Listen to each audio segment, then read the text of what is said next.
The decade of the 60s was a time of growth and development for the sport and business of harness racing in Ontario.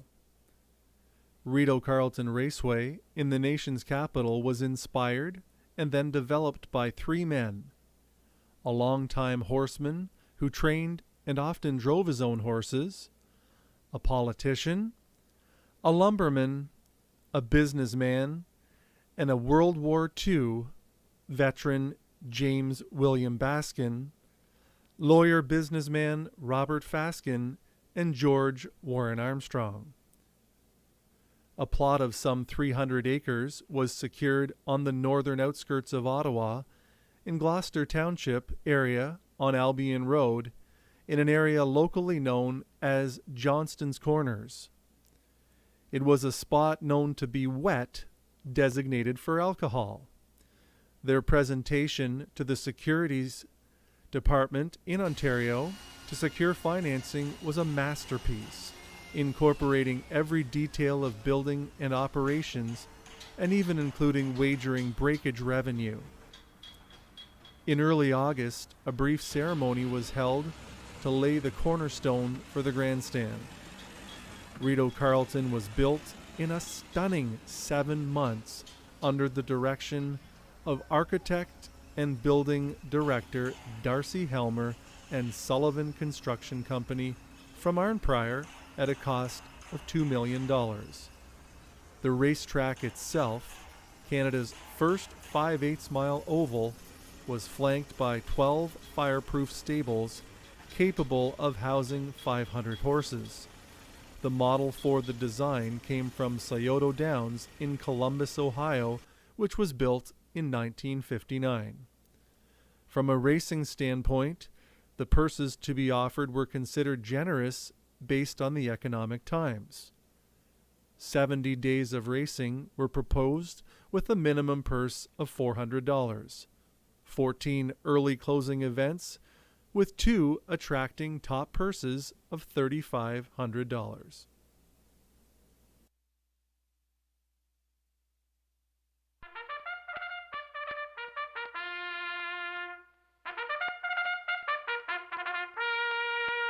On the evening of Saturday, September 1st, 1962, history was made as an enormous crowd assembled for the 8 o'clock first post.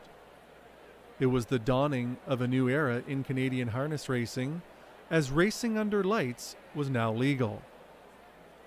A packed grandstand looked on as starter Tom McDonnell sent away a field of 8 pacers in the first race. With a purse of $400, the winner was 8-year-old Bud Castleton, stopping the brand new timer in 2:12.1. The winning driver was Wes Koch from Petrolia, Ontario, who had just turned 19 a month previous. Co-owner Bill Companion was on hand for the Winner's Circle presentation, hosted by Raceway Chief James Baskin. The Raceway's finest evening that year was on September 15th, when nearly $94,000 was wagered, and a new track record for 3-year-olds of 2:05 was set by Northwood Alex in the Hastings County Stake.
I was out on the canal one day and I thought, this is looking around, I thought this would be a great place to have a horse race, because I met with the head of the National Capital Commission, and he said, we're going to start a program next year and it's going to be called Winterlude, and it might tie in. And so 3 weeks later he wrote a letter to me and said, we've never allowed horses on the canal before.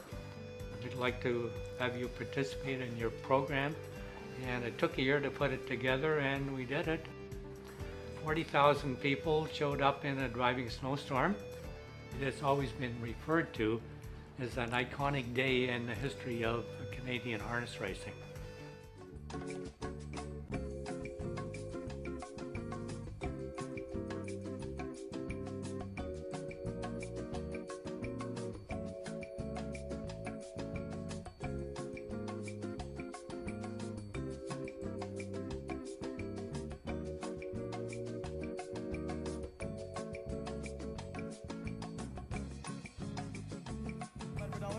They're up and facing into the early lead. That's Wilco's Comet. Wilco's Comet the first to show. Fourth, Windy Playboy is fifth. And eighth to face on the lead. It's still Wilco's Comet driving at him. High class Minbar. Gold Talent is third in the drive for the wire. Wilco's Comet, high class Minbar trying to get to him. Gold Talent third. Wilco's Comet is 56 flat. A new track record.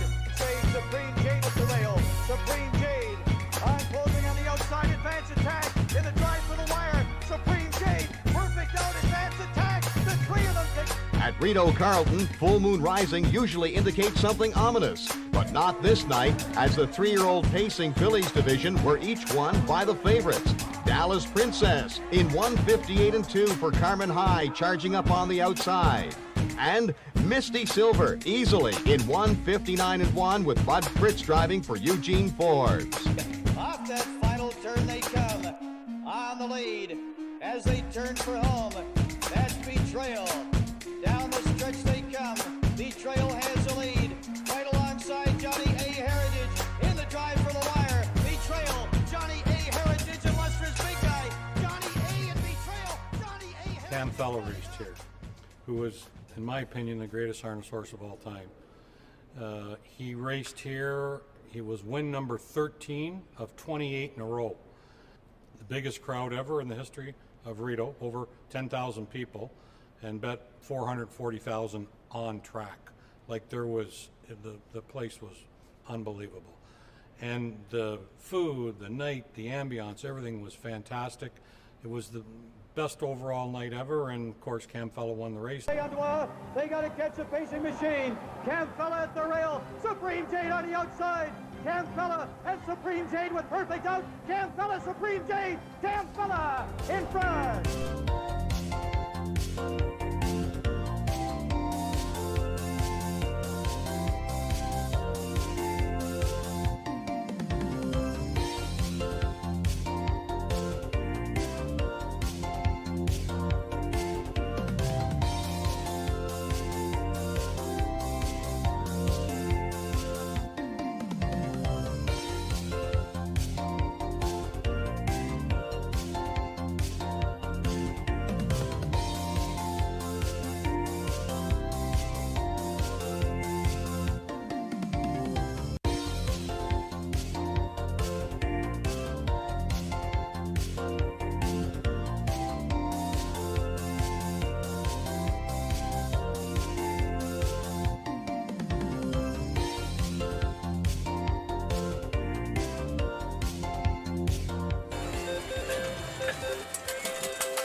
Approaching 3/4 and driving up on the outside now to challenge as they move down the backstretch. Part of the entry, Day in a Life clears by 3/4 of a length towards the rail. That is Red Bow Tie. And locked in with nowhere to go, that's Noble Ability. In between pacers shaking loose. Bosun's Mate has found some racing room. 3/4, 122 flat on the final turn.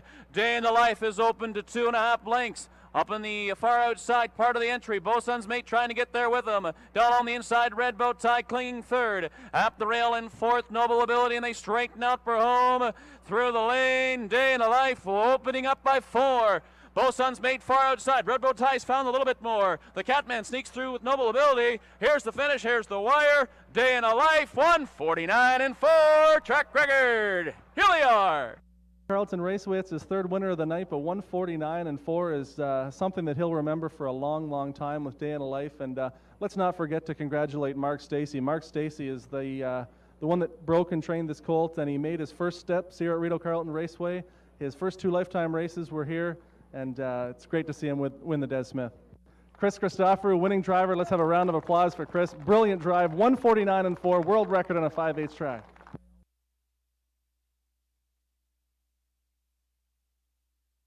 And it's $1 Million Cell. Darrell Colville now swinging to the outside. Could win number 6,500 be that close?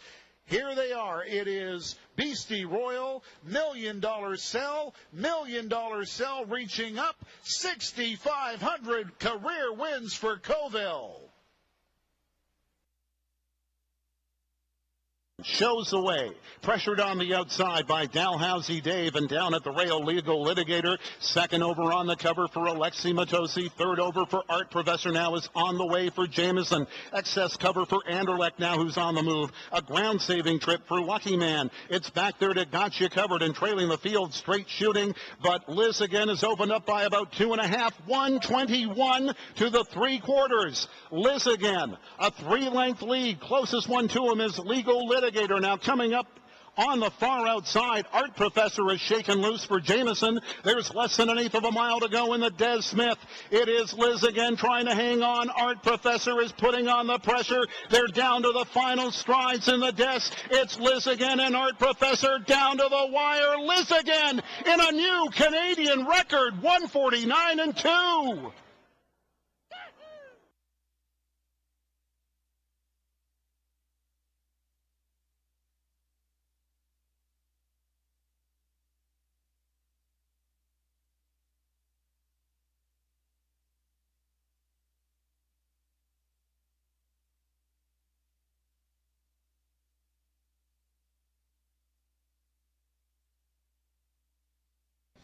So do you guys remember when the announcement came down that horse racing was being canceled, the Slots at Racetracks program in 2012? Duncan made the announcement. We were sitting in the room together, and I know my stomach just dropped right out of me. Remember that, Sean? Yeah, and it reminded me that we had the same thing in Quebec, so I wasn't too happy about it. Yeah, the one thing I remember was one thing went through my mind, and that was it's over. And I remember Pete looking at me and saying, "You're right, Richard, it's over." And I said, "It's not over."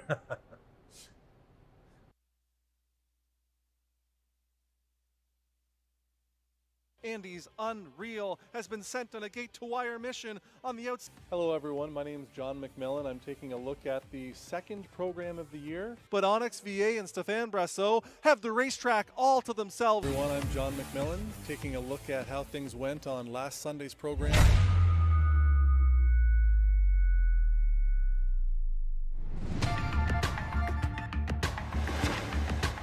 On the day Canada crossed the threshold of 100 coronavirus cases, Ottawa was explicit for the first time about what researchers say could be on the way.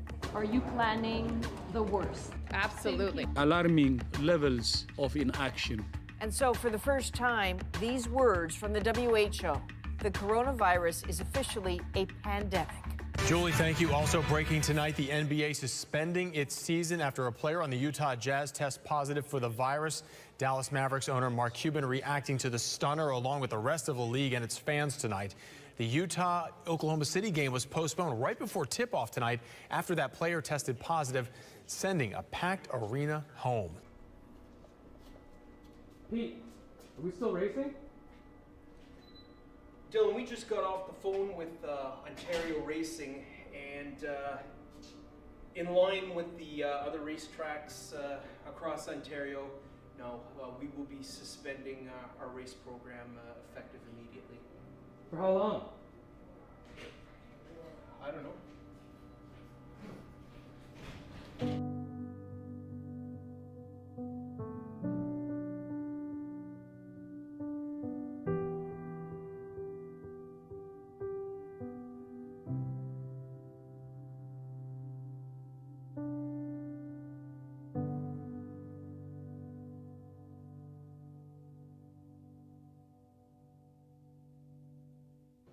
Horse racing is making its return to the capital this weekend. But if you're looking to head to the track to catch the excitement, don't. Live audiences are still not allowed, CTV's Tyler Fleming reports.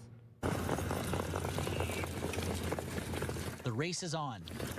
Coming around the backstretch, jockeying for a win. It's been a long, hard road. Horse ownership is expensive, and without racing, there's no paycheck for Gary McDonald. So not only do I have my own financial burden, I have the burden of 7 horses. So a win is needed. Horse racing has been given the go-ahead from the province. These qualifying races at the Rideau Carleton Raceway are for Sunday's big return. And hopefully we draw some nice post positions so we can get into the race and get some of that prize money. A $65,000 purse to be won in the standard bred races. So that's with the sulky and the driver versus the jockey on top of the thoroughbreds pack. John McMillan is the director of the National Capital Region Horse Association and says the industry has been hit hard. Participants in the industry are suffering from financial trouble, so getting them back to work will be a great thing. Strict sanitary measures have been put in place at the track to protect staff, crew, and jockeys. Racing manager Peter Andrusek says only small groups are allowed in the stables and temperatures are being checked before entering. They've been developed in conjunction with the guidelines of Ottawa Public Health, the AGCO, and Ontario Racing. So racing into COVID was surreal. There was no customers in the grandstand, no staff, nothing. In November of 2020, we saw a real unique opportunity. It was American Thanksgiving. A lot of the US tracks hadn't even opened yet. And for a 2-hour period, Rideau Carleton Raceway would be the only track racing for around 2 hours. Huge potential for us, and we certainly saw it. That Wednesday night, we have a major snowstorm. Unbelievable. And I remember sitting with Jeff Taylor, our track manager, and basically telling him, whatever it takes, we have to race. And he had an unlimited budget, and at the end of the day, he and his men got the job done. Then the fog rolls in. And the fog was so thick, forget about the backstretch, you couldn't even see the finish line. And I'm sitting there thinking, wow, what a lost opportunity. Yet, as the races started, the tote boards started blowing up. Numbers unheard of for a track our size. And I remember it was around race 6, and I got a text from Glenn Pearson, who was the general manager at the time, who held the old records, which was, I believe, about 440,000. And he said to me, congratulations, you finally broke the record 35 years later. And that's when it kind of dawned on me that, wow, this is something special. By the end of the night, we bet over 750,000, I believe. And what was so shocking about that is that there was not one patron in the grandstand to witness it. COVID. Yeah, we got a big loss. Rideau Carleton, Mr. Armstrong. He's been good to me over the years. I've been here for my whole life. I just got back, but he always helped me out. Warren Armstrong was not only the most passionate racetrack operator that I've ever come in contact with, but he wanted every person that came to Rideau Carleton to have a tremendous experience, whether it was a horse person, a race fan, or just a general passerby. He wanted them to have a great time, and that's what they did under his management. 1 week ago tonight, The entire racing community and everybody at Rideau Carleton was saddened to learn of the passing of Mr. Warren Armstrong, one of the builders and the inspiration here at Rideau Carleton Raceway, the owner of this racetrack for almost 60 years. Tonight we are celebrating his life with a video tribute followed by a minute of silence.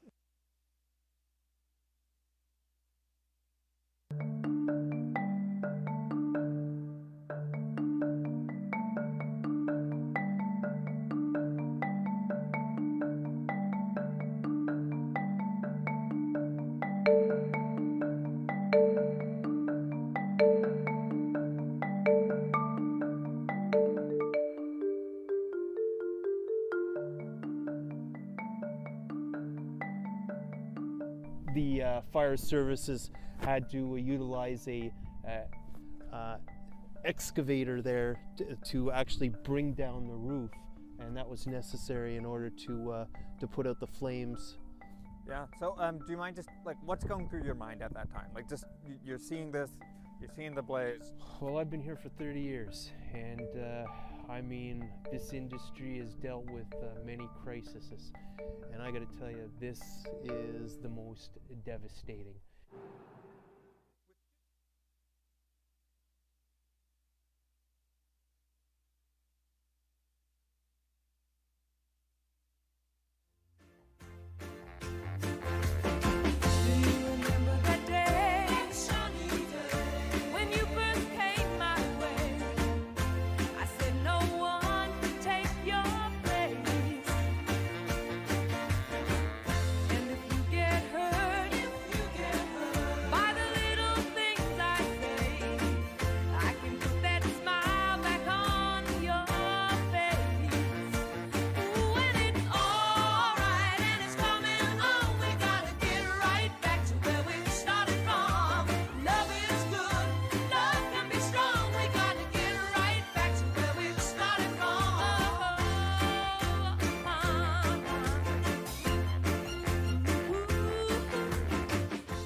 Well, I mean, it's a tremendous sport, and just, you know, I love the game. I love racing, and so many good memories, and just, you know, just what it did in the community here. It was a great entertainment, a great show, great place to go, great place to meet people.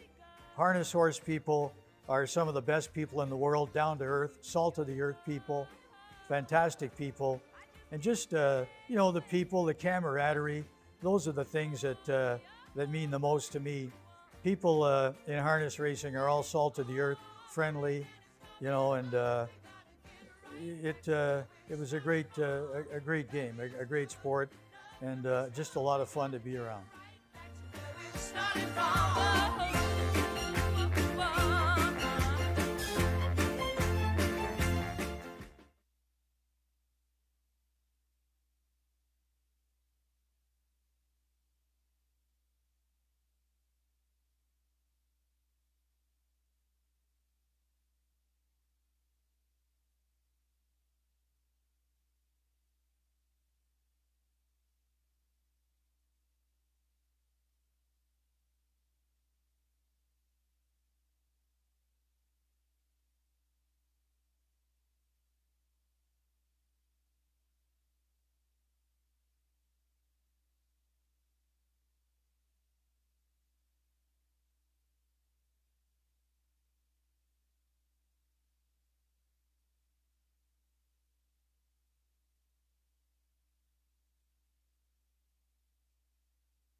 Live from the nation's capital, Ottawa, Ontario, Rideau Carleton Raceway embarks on its 62nd year of racing.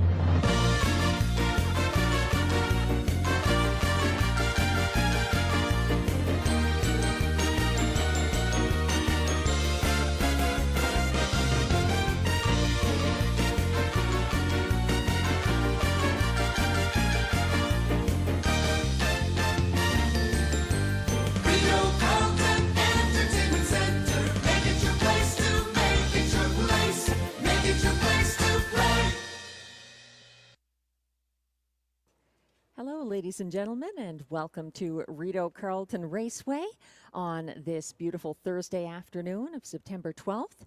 We've got 10 live races coming up with first post at 4 p.m., and it's race day number 46 of the 2024 Rideau Carleton meet.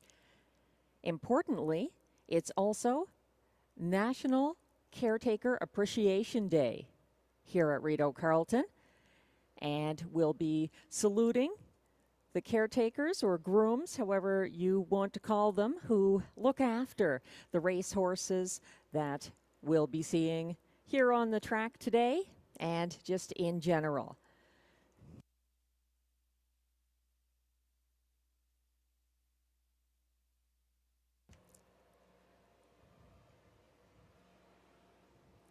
For those visiting the track, there are some areas fenced off in front of the grandstand due to ongoing electrical work, so we would highly recommend avoiding those areas. The picnic tables are still available outside, so you can enjoy the races.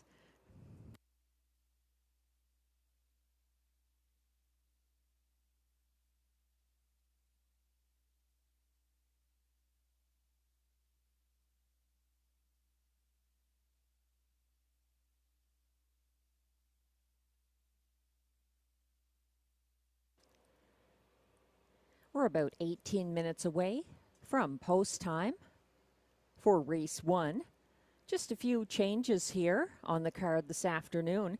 In race 1, on the 1, Spicy Redhead, there's a shoeing change. She goes from steel to aluminum shoes behind.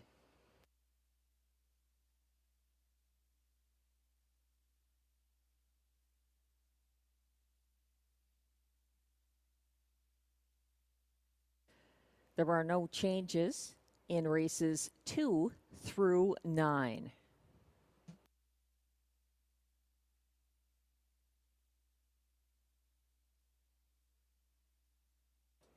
And there's only one other change on the card at this point. It's in race 10.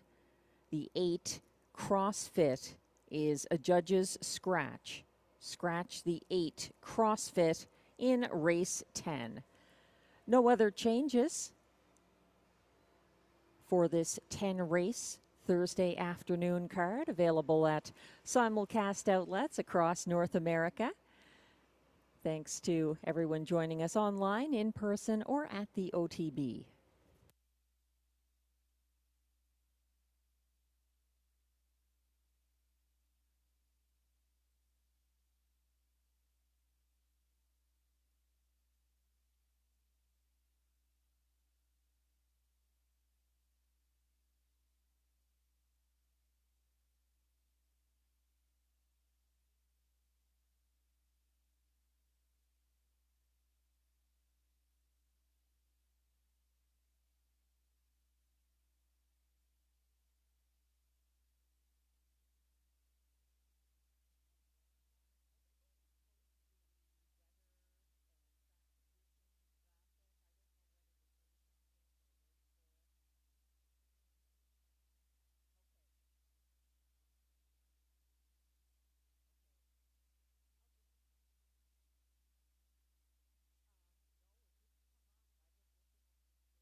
Today's conditions are perfect for live racing in the nation's capital. We've got a fast track, clear weather conditions, a temperature of 26 degrees Celsius, 79 Fahrenheit. Winds are from the west-northwest at 10 kilometers an hour or 6 miles per hour. Humidity is at 49%.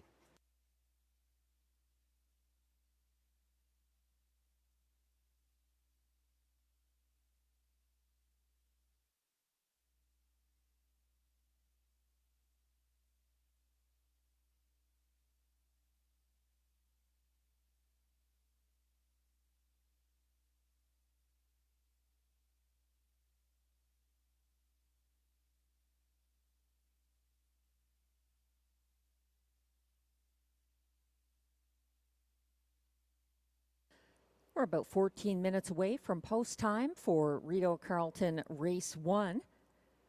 Before taking a look at some handicapping for Race 1, I'd like to salute the caretakers of Rideau Carleton and the horses who race here. Caretakers are one of the keys to keeping our industry healthy, and the caretakers make our equine athletes feel great every day. Thank you very much to all the sponsors for helping make today's race card special for the caretakers.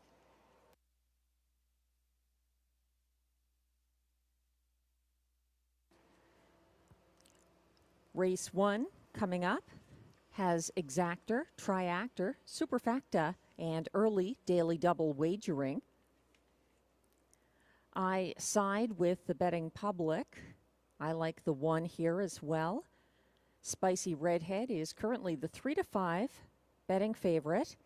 This mare is making her first start for driver Guy Gagnon since back-to-back Rideau wins on April 19th and May 4th of last year. The former was her 156-1 lifetime mark. On August 29th at Rideau Carleton, Spicy Redhead spotted rivals several lengths at the start. Then she caught the field and came second over from 6th on the second turn before backing down. She closed into traffic in the stretch and gets some class relief here. She's drifted up now 3-2 on the 1, Spicy Redhead, who also has that shoeing change mentioned a little earlier, going from steel to aluminum behind today. Favoritism has shifted towards the 4, Stomper Tom, who battled the fast-leaving Mask of Zorro and a 3-wide Raising Rusty to the opening quarter here Thursday. Stomper Tom landed on the lead but fought hard to park Raising Rusty to 3/4, and he faded after that, understandably. He's 3-5 now. Stomper Tom, who's been having an excellent season at Rideau Carleton for Ryan Guy and Mike Armstrong.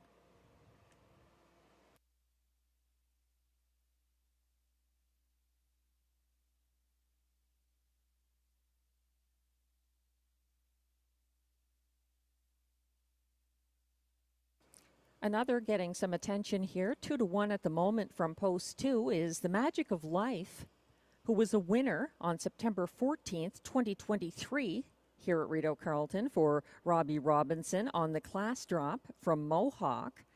The Magic of Life got away 3rd from last on Sunday at Tioga Downs and was buried along the pylons past the half. He came 4th over from last at the top of the stretch and makes a quick turnaround here. That's the 2, the Magic of Life in race 1. For those eager to plan their pick 4s, we have 3 of them today. The first of them kicking off in race 2, 20-cent base wager. My suggested ticket is now posted on screen, going with just 2 mares in upcoming race 2 to kick off that pick 4. The 2 DG's Tesla for trainer driver Stefan Pouliot, and the 4 GA Speed Matrix for trainer driver Guy Gagnon. The 2 of them had to deal with Senorita I Am in their last couple of starts here, and that mare is no longer in the field, so I think race 2 comes down to her 2 closest rivals to date, the 2 DG's Tesla and the 4 GA Speed Matrix.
Today is National Caretaker Appreciation Day at Rideau Carleton with some special giveaways to say thank you to the grooms the caretakers who look after the race horses, the retired horses, and the breeding stock as well in this industry.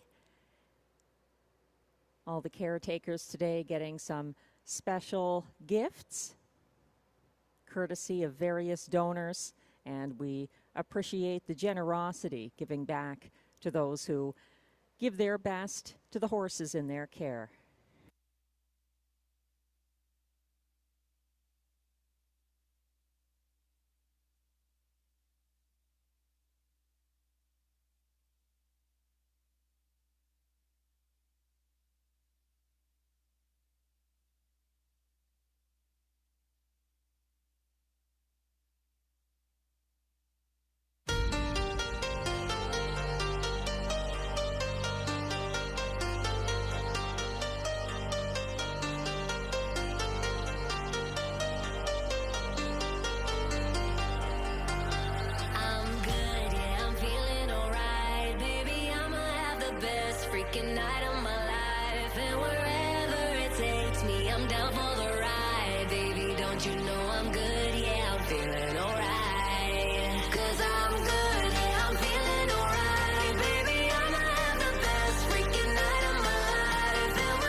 We're about 3 minutes away from race 1, kicking off the 10 race card here at Rideau Carleton.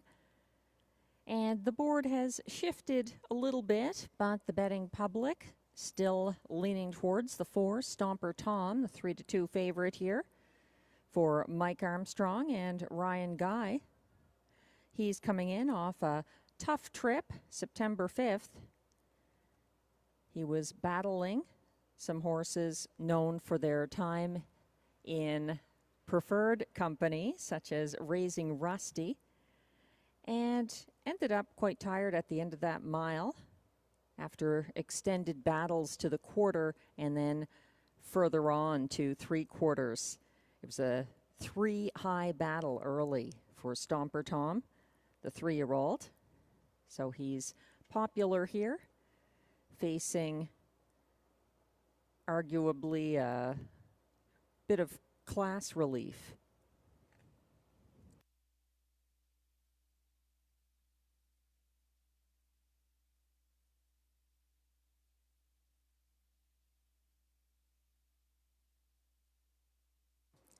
The others in the field dropping down from that group that Stomper Tom faced on Thursday.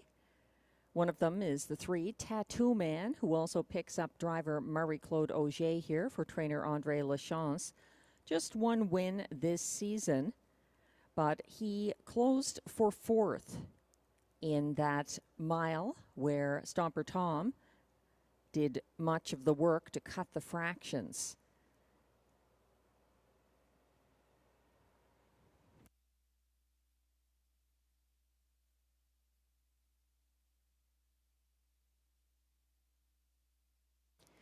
Interestingly, on the 3, Tattoo Man, this is the first time he's been driven by Marie-Claude Auger since his parimutuel debut back on July 29th, 2022 at Hippodrome 3R. Now, that was his first parimutuel start, of course. He broke and finished 5th. He's done good things since then.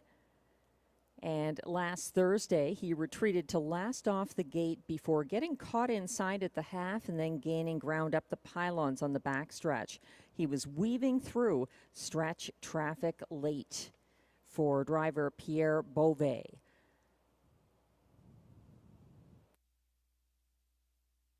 Seven to 2 at the moment on the 3, Tattoo Man.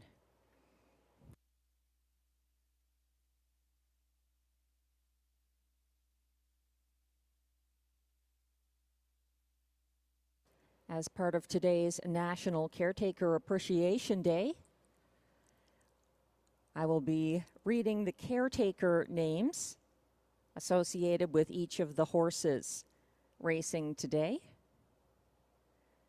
as a thank you for all the work they do on a regular basis to keep them sound and healthy.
As we wait for the Race 1 post parade to come on track, just a reminder of the on-track free-to-play handicapping contest hosted by Tammy Forgey on Saturday evenings in the Rideau Carleton Trackside Simulcast Lounge. I understand the jackpot is up to $800 and counting at this point. No one has successfully mapped out the string of winners that it takes to take down that jackpot in several weeks. If you're interested and in the Ottawa area on Saturday evenings, check out the Trackside Simulcast Lounge once again to take part in Tammy Forgey's handicapping contest. Free to play, but you must be on track.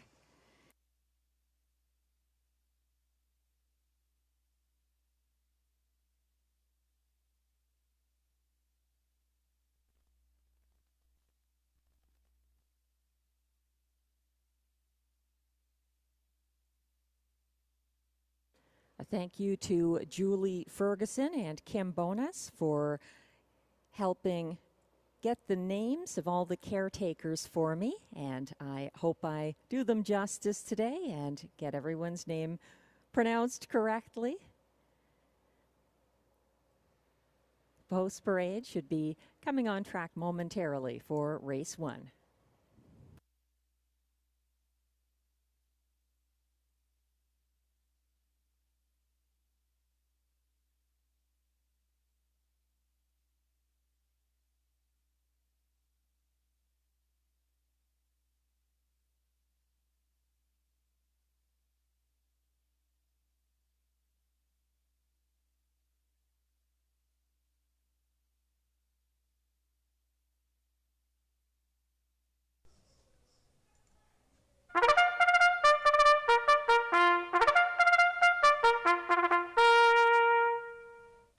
And the post parade is on track now for Race 1.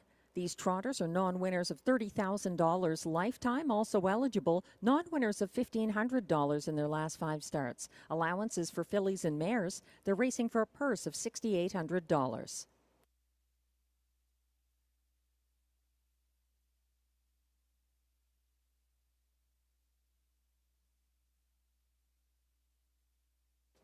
Leading the post parade, number 1, Spicy Redhead, owned and trained by Nathalie Seguin, driven by Guy Gagnon, and Spicy Redhead's caretaker is Jen Fillion.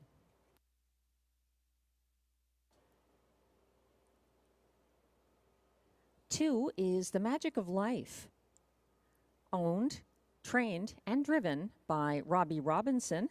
Mel Leach is the caretaker for The Magic of Life.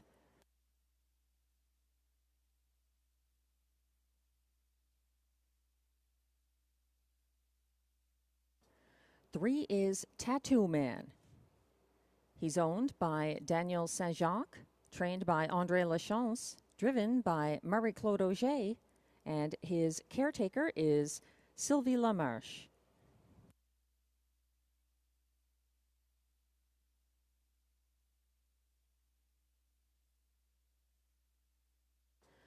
Four is Stomper Tom, owned by Wade and Philippe Toussaint, trained by Mike Armstrong, driven by Ryan Guy, and Rachel Burns is the caretaker of Stomper Tom.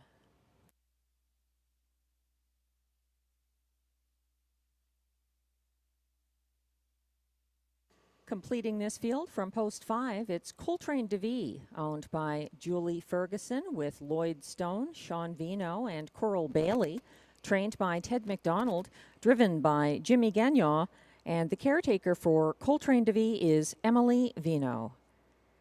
That's your field for race 1 with exactor, triactor, superfecta, and early daily double wagering. The only change in race 1 pertains to the 1, Spicy Redhead, who has a shoeing change from steel to aluminum behind. She's the 7-5 favorite at the moment, having a good history and a lifetime mark, in fact, for today's driver, Guy Gagnon.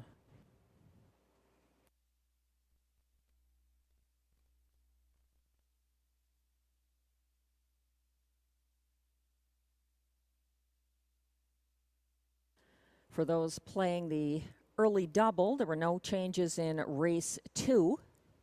And for those already looking ahead to the first pick 4, which kicks off in race 2, there were no changes in races 2 through 9 this afternoon.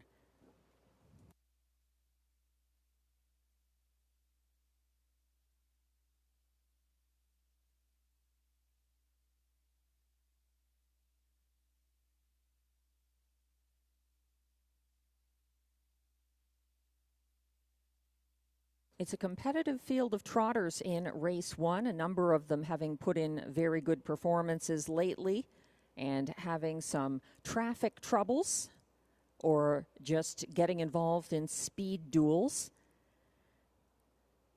I lean towards the 1, Spicy Redhead on top, with Guy Gagnon back in the sulky for the first time since this mare's Rideau victories on April 19th and May 4th of last year.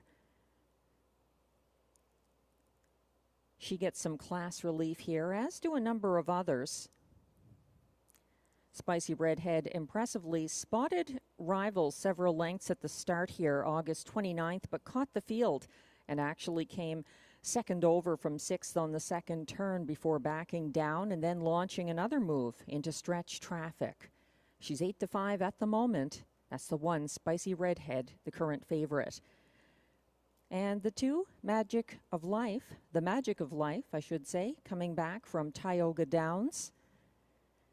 He was buried along the pylons past the half on Sunday and came 4th over from last at the top of the stretch. He's making a quick turnaround, returning to his home track.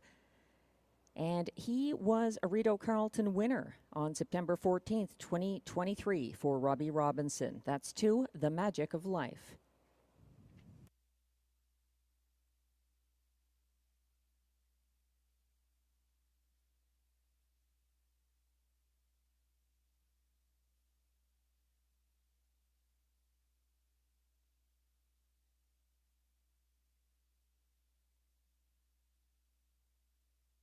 The starter has called the race 1 trotters. This is your last reminder.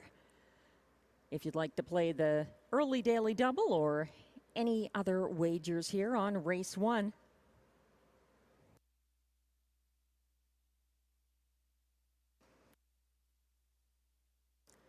As the trotters are now assembling in front of the grandstand for the start.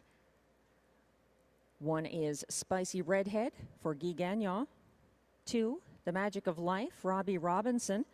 3, Tattoo Man, Marie-Claude Auger. 4, Stomper Tom, Ryan Guy. And 5, Coltrane DeVee for Jimmy Gagnon on the outside.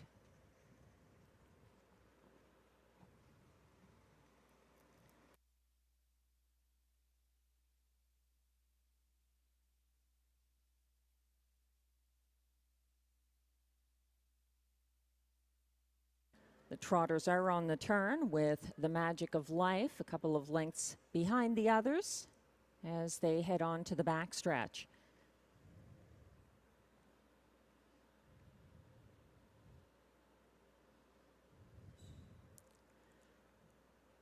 They're lined up on a break, the Magic of Life. They're off and trotting, spotting rivals several lengths. Also, Spicy Redhead getting away poorly there as Stomper Tom takes early control for Ryan Guy, and up to his saddlecloth early, Coltrane DeVee is advancing first over on a break. Stomper Tom jumps it off on the lead and now inheriting the front end. Coltrane DeVee and Jimmy Gagnon as the field heads past the opening quarter. 28 and 4, and they are led by Coltrane DeVee out there by 3 lengths ahead of next best Tattoo Man, and then it's Spicy Redhead who is 2 lengths behind him and tightening up in third. It's a good 10 lengths or more back to 4th place Stomper Tom after the break, and even further behind that the Magic of Life took himself out of the race early. They are well spaced out and heading past the half now, 58 and 1, the clocking for Coltrane DeVee, who keeps a good 3 lengths ahead of next closest Tattoo Man. And then it's another couple of lengths back to third. Spicy Redhead still single file and yet to move. Tightening up now. He's only about 5 diminishing lengths behind the others in fourth. Stomper Tom trying to make amends as they head to 3/4. Still led by Coltrane DeVee, getting there in 1:26 and 4. And Tattoo Man looking live from second. He's going to swing for the stretch drive, as is Spicy Redhead, making her move for Guy Gagnon from third. They're heading for home now and getting tested on the front end. Coltrane DeVee. Tattoo Man coming to him on the outside. Widest of all, that's Spicy Redhead with late trot, but it's going to be Coltrane DeVee finishing ahead of Tattoo Man, holding on for show, Spicy Redhead, and fourth goes to Stomper Tom far back in this 1:57 and 2 mile.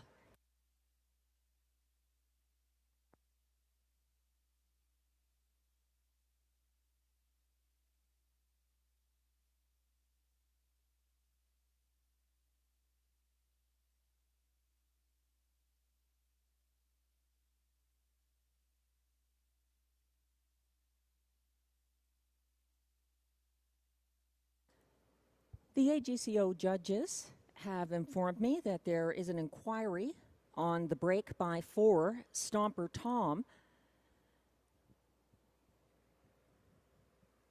Hold all tickets as the judges review footage of race 1 and that break by the 4, Stomper Tom, who finished 4th.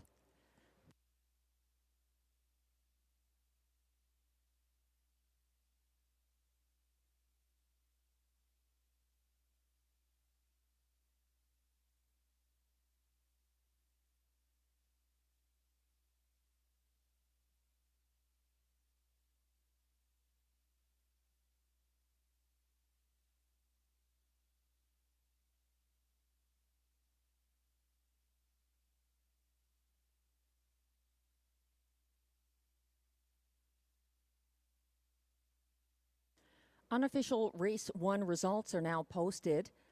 5, Coltrane DeVee, the race winner for Jimmy Gagnon. Second was 3, Tattoo Man. Third was the 3-2 favorite, number 1, Spicy Redhead. And fourth, but currently under review concerning the braking rule, was the 4, Stomper Tom. Hold all tickets.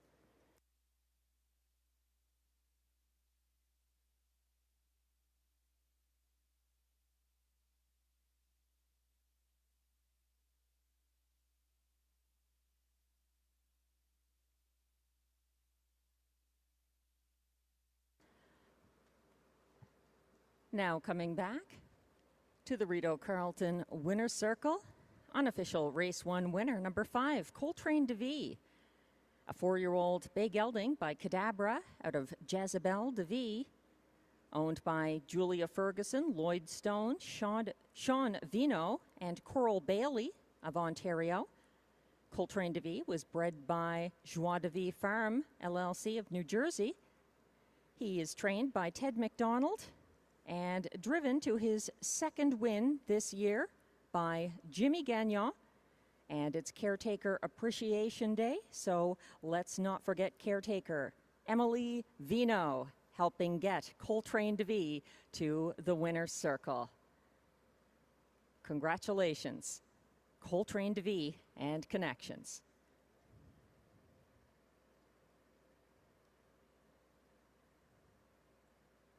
He just misses his lifetime mark with the 157-2 victory.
Results still remain unofficial as the judges review footage of the break in race 1 by the 4 Stomper Tom, who finished 4th.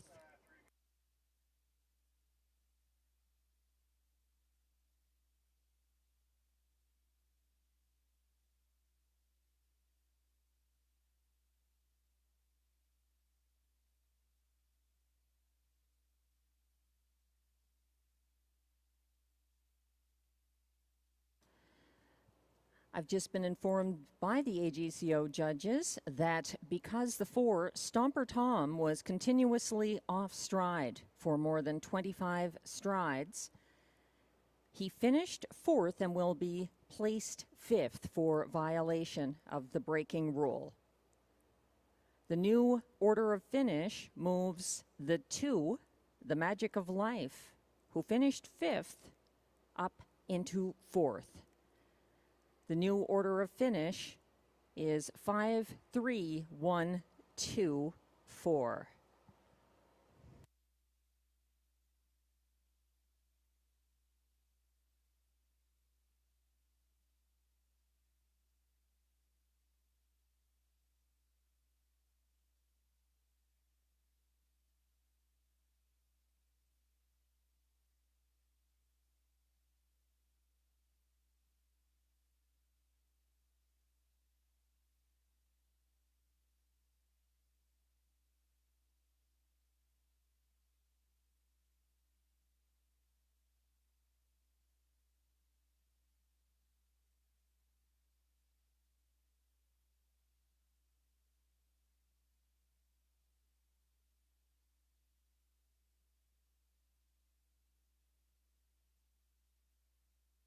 Race 1 is now official.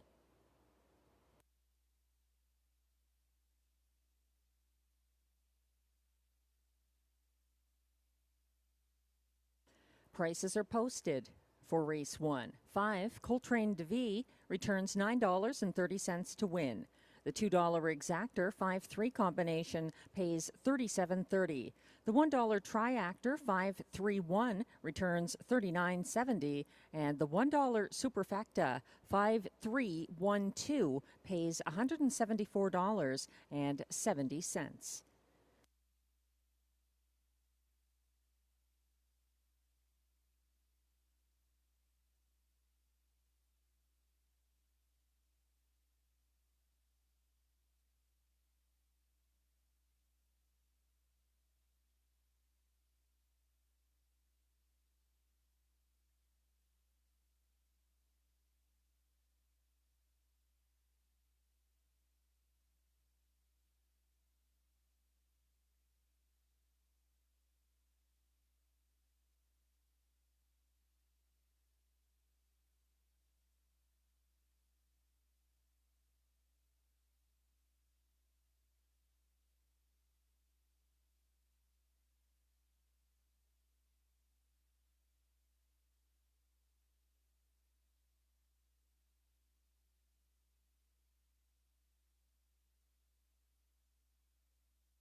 The race 1 rundown is now on your screens. 1, Spicy Redhead, finished third as beaten 3-2 favorite. 2, The Magic of Life, finished fifth and was placed fourth. 3, Tattoo Man was second. 4, Stomper Tom, finished fourth, was placed fifth for a violation of the braking rule. And 5, Coltrane DeVee was the race winner for Jimmy Gagnon. From the top down, your program should read 3, 5P4, 2, 4P5, 1. The fractions were 28 and 4 to the opening quarter, 58 and 1 at the half, 126 and 4 at three quarters, 157 and 2, the winning time for Coltrane DeVee.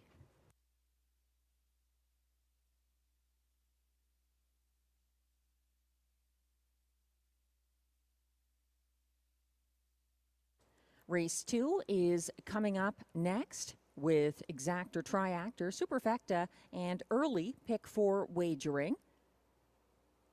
There were no changes in races 2 through 9. There's a strong favorite, 2-5 odds on the 1, Ronda du Lac, coming in from Hippodrome 3R for trainer Jean-Francois Maguire and driver Robert Shepard. This mare has a couple of wins already this season and last visited Rideau Carleton on August 8th, where she finished fourth for Samuel Filion.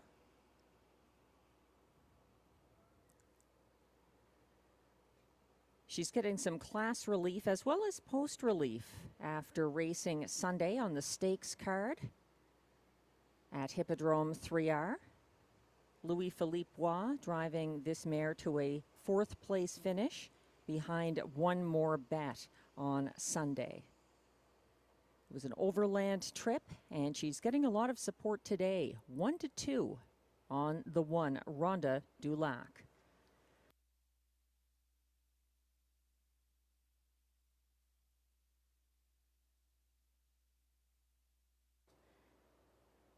Rideau Carleton is celebrating National Caretaker Appreciation Day today. It's always a good idea to look after those who look after the racehorses.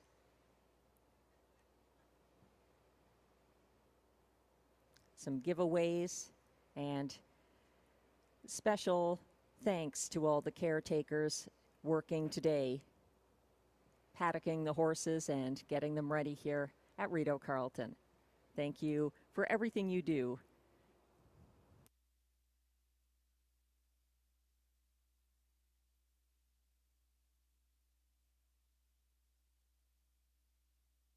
We'd also like to thank the various donors of the items, the gift items being given to the caretakers here today. Taking a look at the early pick 4, I have watched the replays, and Ronda du Lac is my third choice this race, although she's been very popular in the win pool ever since the windows opened. I like the 2 and the 4. GA Speed Matrix is my top choice from post 4. She and driver Guy Gagnon came first over from 5th on the second turn last Thursday. She flushed out Bet I'm Shady on the backstretch, circled Bet I'm Shady at three quarters, and hunted down the pace setter, who happened to be DG's Tesla, who has post 2 here today. Those two mares battling it out to the wire, and then they were both overtaken by Senorita I Am, who is not in today's field. I think they're both very strong contenders here. And to keep it simple, I'm going with just those 2 to start my early pick 4 here in race 2. The mares are approaching from the backstretch, and the post parade is coming up shortly for race 2.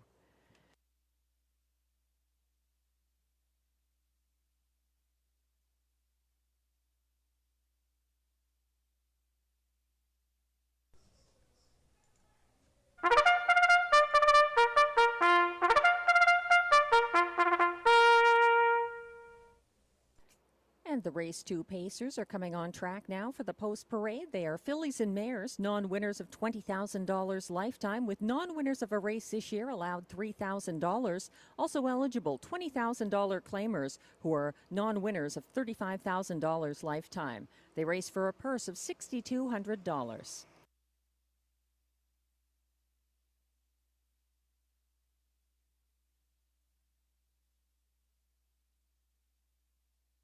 Leading the post parade is the one, Ronda du Lac, owned by Louis-Philippe Bois, with Maude Larouche, Michel Letarte, and Jean Allaire. Ronda du Lac is trained by Jean-Francois Maguire, driven by Robert Shepard, and her caretaker is Julie Malenfant.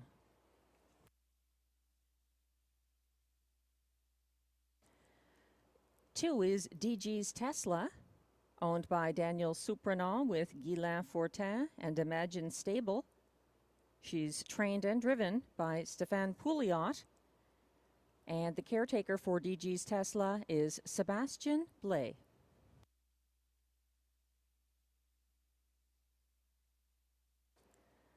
Three is Best Girl in Town, owned, trained, and driven by Melanie Plourde.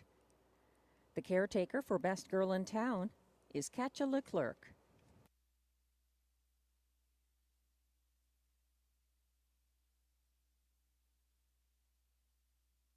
Four is GA Speed Matrix, owned by Écurie Guy Gagnon, trained and driven by Guy Gagnon, and the caretaker for GA Speed Matrix is Stéphanie Gagnon.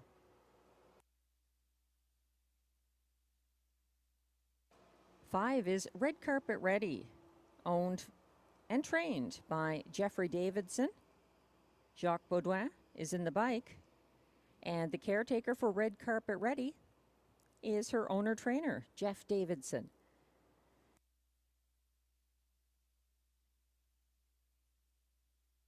Completing this field from post 6, DA Cinnamon Crunch, owned by Keith Castle, trained by Macy Castle Smythe, driven by Ryan Guy, and Macy Castle Smythe is also the caretaker for DA Cinnamon Crunch. That's your field for race 2, second leg of the early daily double. There's also exactor, triactor, superfecta, and early pick for wagering. Co-favorites at the moment are the one, Ronda du Lac. Now she's back to being the exclusive favorite at odds of 8-5. There was some action on the 3. Best Girl in Town there as well. Yeah, they're co-favorites again at 9-5. Both players here. Ronda du Lac has 2 2024 wins, racing on or near the pace at Hippodrome 3R for Pierre-Luc Roy, or Roy. She gets some post-in-class relief after an overland trip in Sunday's stake start at Hippodrome 3R. 3, Best Girl in Town matched strides with DG's Tesla, leaving Thursday at Rideau Carleton. Then she backed down into the pocket on the first turn. She was loose in the pocket, not tied up on the back of DG's Tesla. She did make a late move up the inside path that fell short. She's 3-1 at the moment, the 3, Best Girl in Town. She's been having a great season, though, with 4 wins here. Seldom missing the board for Melanie Plourde.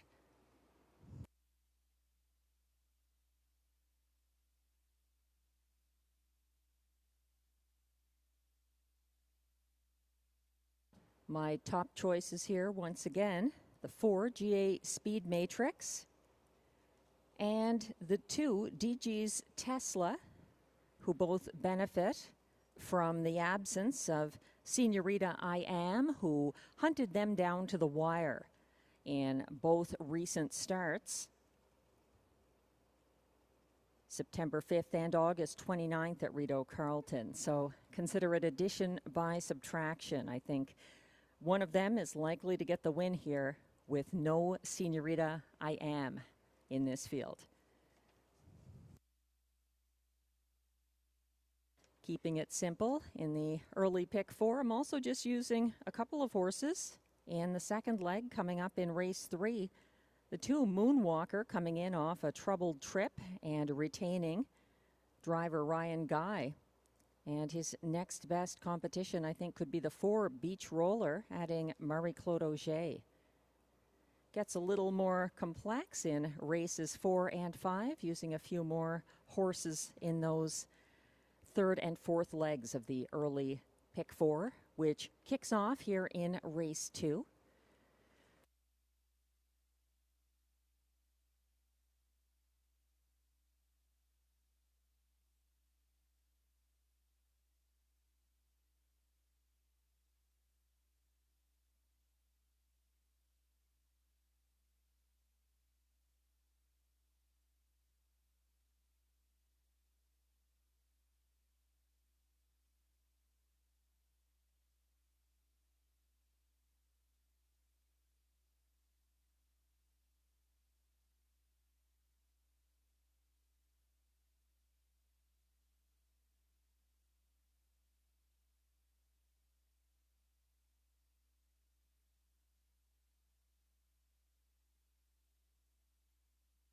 The starter has called the field for race 2. This is your last chance to make your wagers on race 2, including the early daily double that kicks off here.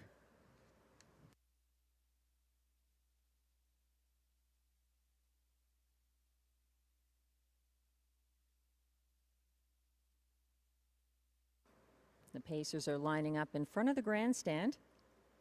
1 is Rhonda Dulac for Robert Shepard. 2, DG's Tesla, Stéphane Pouliot. 3, Best Girl in Town, Melanie Plourde. 4, GA Speed Matrix, Guy Gagnon. 5, Red Carpet Ready, Jacques Baudouin. And 6 on the outside is DA Cinnamon Crunch for Ryan Guy. They're headed into the turn.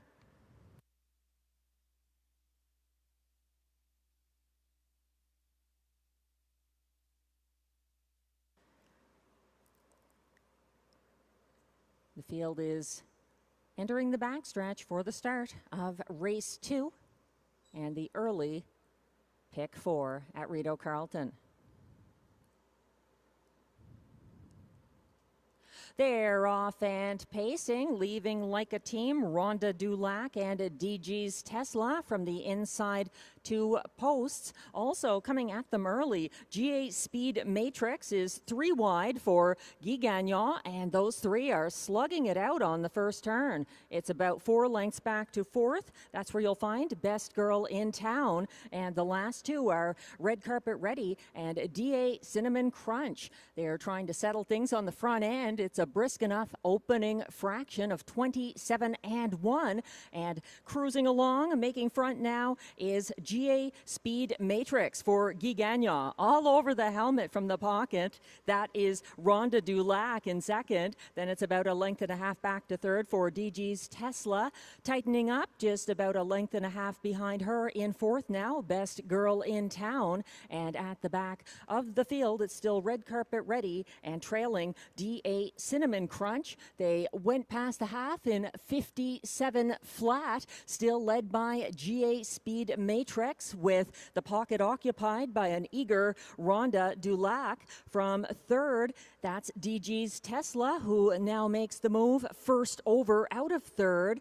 Coming up the cones in fourth, Best Girl in Town is tightening up, and here comes the second over move from last as Red Carpet Ready steps outside of DA Cinnamon Crunch. They've gone past 3/4 in 1:25 and 3, and trying to see this through on the front end, GA Speed Matrix and Guy Gagnon still maintaining command as they enter the stretch, but coming to them on the outside, that's DG's Tesla. Up the inside, Rhonda Dulac has late pace. Widest of all, Red Carpet Ready is coming on. It's going to be Rhonda Dulac ahead of DG's Tesla, Red Carpet Ready, and Best Girl in Town. 1:55 and 4.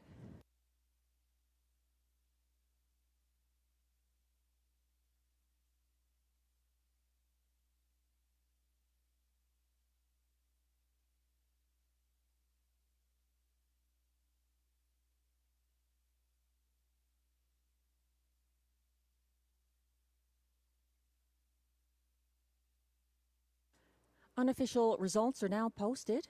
For race 2, the 1, Rhonda Dulac, the race winner for Robert Shepard. Second was 2, DG's Tesla. Third was the 5, Red Carpet Ready, at odds of 20-1. And fourth was the 3, Best Girl in Town. Hold all tickets, results are still unofficial.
Now coming back to the Rideau Carleton Winner's Circle, unofficial race 2 winner number 1, Rhonda Dulac.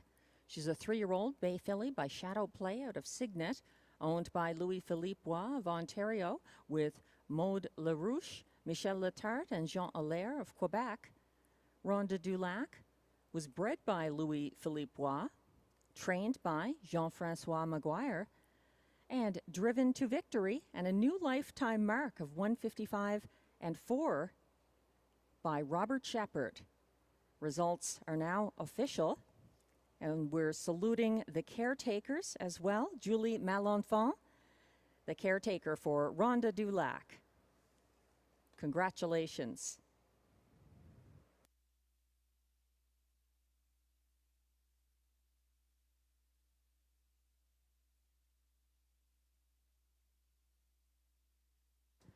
Prices are now posted.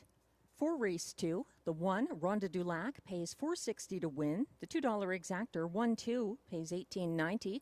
The $2 early daily double, 5-1, pays $25.30.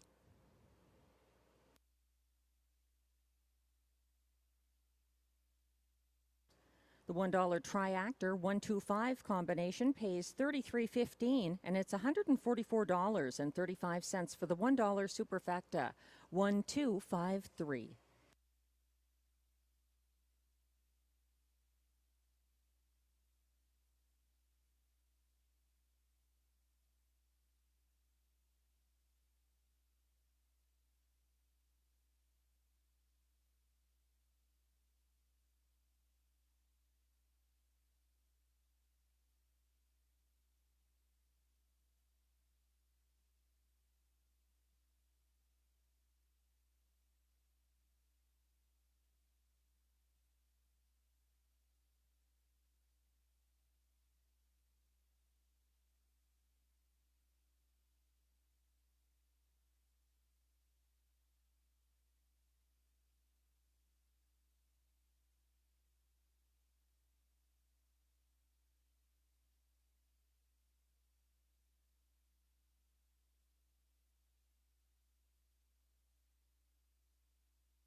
The race 2 rundown is now on your screens. 1, Rhonda Dulac, the race winner for Robert Shepard.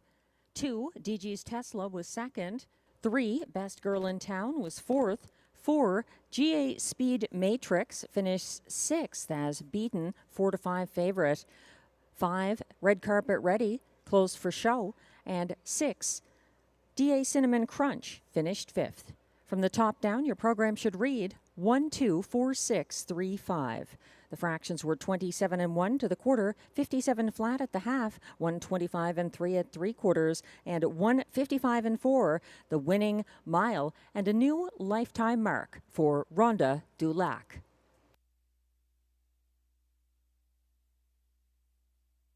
Good evening, ladies and gentlemen, fans and members of our racing community. My name is Gordon McDonald, President of the National Capital Region Harness Horse Association. On behalf of our Board of Directors and our racing community, I want to thank you all for joining us tonight for Caretaker Night here at Rideau Carleton. Tonight we are thanking and paying tribute to those who do such an amazing job of taking care of our equine athletes every day. I want to say thank you as well to COSER for providing gift cards for our grooms. We've got a package for each winning groom in each of our races tonight.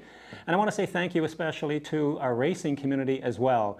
Without calling out any particular name, we have so many stables and so many individual trainers and owners who've contributed to a gift package for our grooms tonight. And we also have Rideau Carleton, who's been very generous with putting off a barbecue in the backstretch for our racing community this evening. So again, thank you very much to everybody.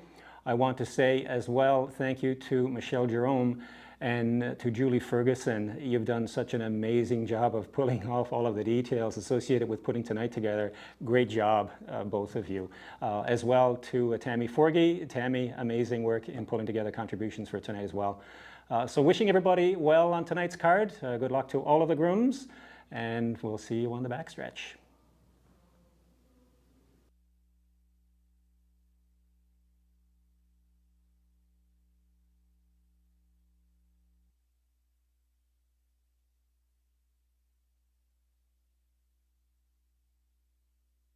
Thanks to Gordon McDonald of the Horsemen's Association for supportive words about National Caretaker Appreciation Day being recognized today at Rideau Carleton. Race 3 is coming up. There's exact or triact or superfacta and pick 3 wagering.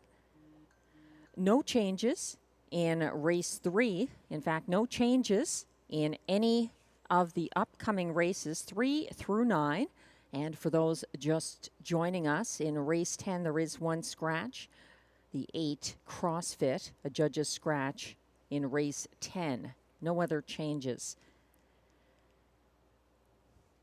Here in race 3, the 3-2 favorite is the 4 Beach Roller.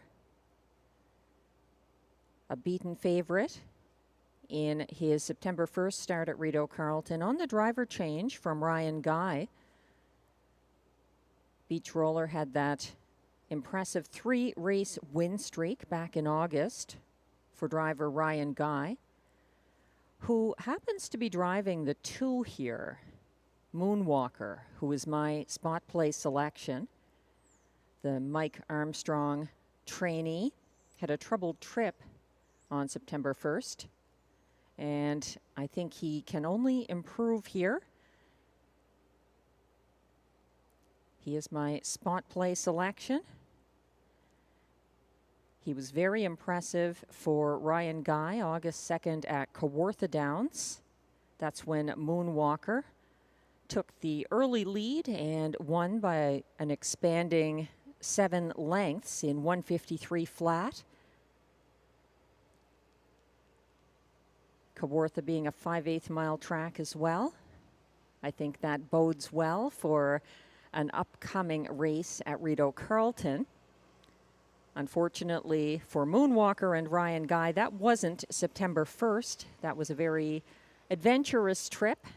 He did not spend a lot of time along the pylons.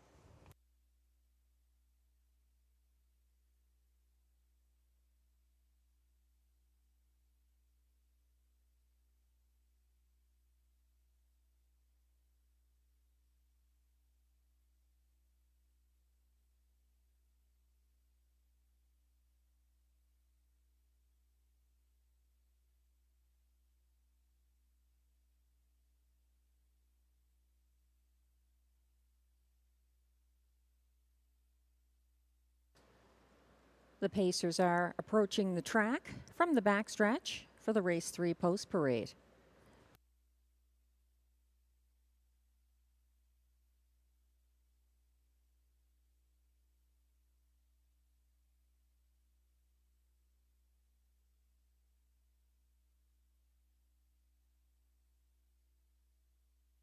Good evening, ladies and gentlemen, fans and members.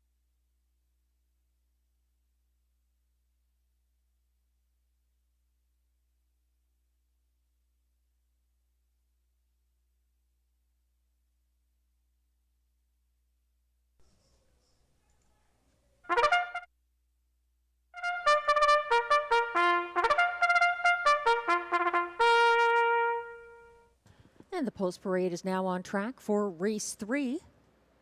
These Pacers are non-winners of $18,000 or 3 races lifetime, also eligible non-winners of $125 per start in their last 10. Also eligible $20,000 claimers for non-winners of $30,000 lifetime.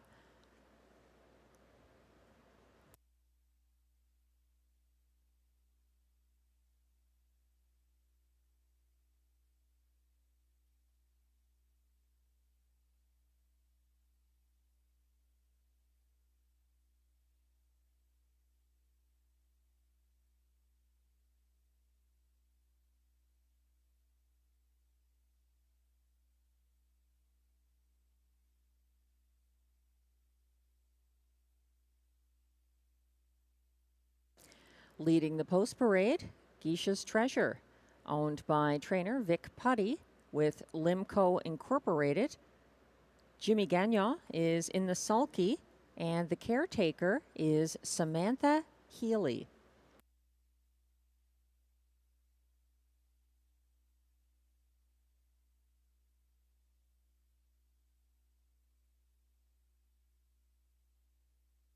Two is Moonwalker. He's owned by Patrick Dillon and Patty Hoskin, trained by Mike Armstrong, driven by Ryan Guy, and his caretaker is Lucy Lamarche.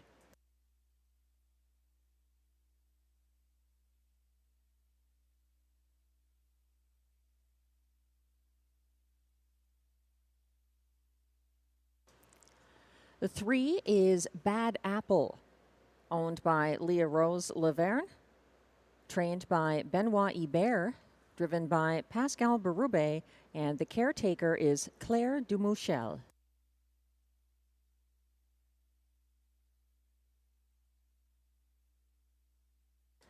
Four is Beach Roller, owned and trained by Gilbert Mercier, driven by Marie-Claude Auger, and Gilbert Mercier, also the caretaker for Beach Roller.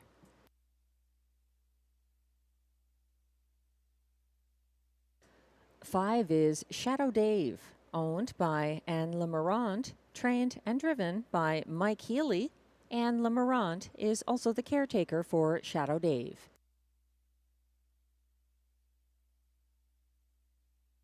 Six is Souffle de Vie, owned and trained by Carol Ann Malo Tetro. Stéphane Pouliot does the driving, and Carol Ann Malo Tetro also. Oh, she's the owner-trainer. The caretaker is Sebastian Longpre on Souffle de Vie.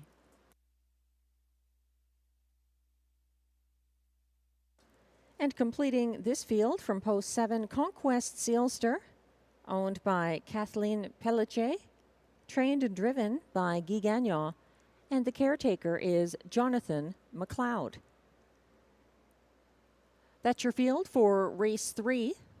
Thanks again to all the caretakers getting these horses ready to race and keeping them healthy and sound on a daily basis. In race 3, there's exactor, triactor, superfecta, and pick 3 wagering. And the popular favorite at 8-5 from post 4, it's Beach Roller.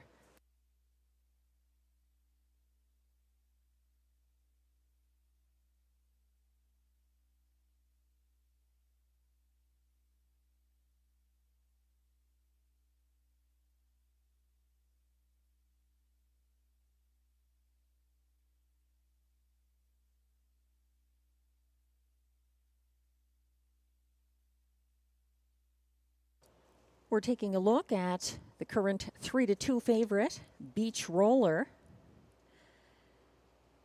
His win streak in August at this track was for Ryan Guy. Marie-Claude Auger is driving him for the first time in a race. Beach Roller retreated to 4th early under tight lines September 1st.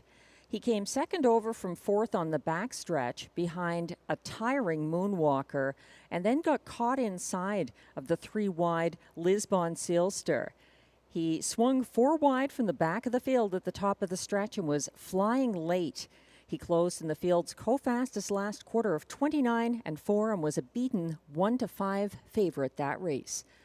He's 6-5 right now. That's the favorite, number 4, Beach Roller. My top choice here is the 2 Moonwalker, who raced 3 wide to the Rideau opening quarter September 1st. He was parked first over 3rd after Kinder Reptile made front past the quarter.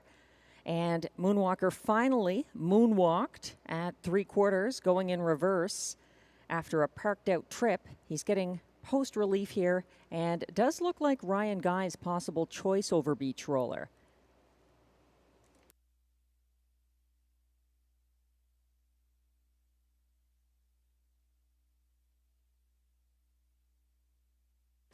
The starter has called the field for race 3. This is your final chance to wager.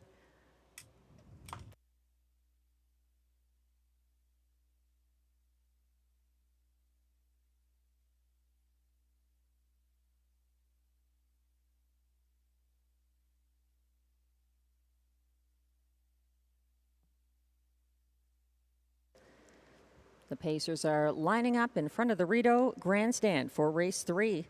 1 is Geisha's Treasure for Jimmy Gagnon. 2, Moonwalker, Ryan Guy. 3, Bad Apple, Pascal Berube. 4, Beach Roller, Marie-Claude Auger. 5, Shadow Dave for Mike Healy. 6, Souffle de Vie, Stéphane Pouliot. And on the outside, 7 is Conquest Sealster for Guy Gagnon. They're on the turn. Moonwalker and Geisha's Treasure a few lengths behind the others as they approach the backstretch. Souffle de Vie also a little late to get in line. They are on the backstretch. They're off and pacing, and between horses, Bad Apple leaving for Pascal Berube. He's moving on ahead of Moonwalker, who sits 3rd on the inside as a first over bid from Conquest Sealster carries him up, and he sticks a neck in front and pulls ahead to grab early command. That's Conquest Sealster taking over and now leading the way past the opening quarter of 27 flat. Sitting the pocket now is Bad Apple, and following him from 3rd, Moonwalker. Then it's back to Geisha's Treasure in 4th. In 5th, Beach Roller. 6th is Shadow Dave, and at the back of the field is Souffle de Vie. They're single file into the second turn, comfortable on the front end so far. Conquest Sealster is leading by just over a length, keeping ahead of Bad Apple as he reaches the half in 57-3, a 30-3 second panel for Conquest Sealster. Here comes the move out of 3rd for Moonwalker. He's up into second on the outside, caught inside now. In 3rd is Bad Apple. Coming second over from 4th, Geisha's Treasure is underway, as is a move 3rd over from 5th, Beach Roller, getting rolling and now looking to go 3 wide. Further back, that's Shadow Dave and Souffle de Vie trailing. They went by 3/4 in 1:25-2. It's a 3-high battle on the front end. Fighting back, Conquest Sealster on the inside. In the middle of the track, Geisha's Treasure coming on. Moonwalker is going in reverse. Here comes Beach Roller. He's going to steamroll past to win for Marie-Claude Auger by a neck over next best Geisha's Treasure. Then it's between Shadow Dave and Conquest Sealster for show in 1:55-2.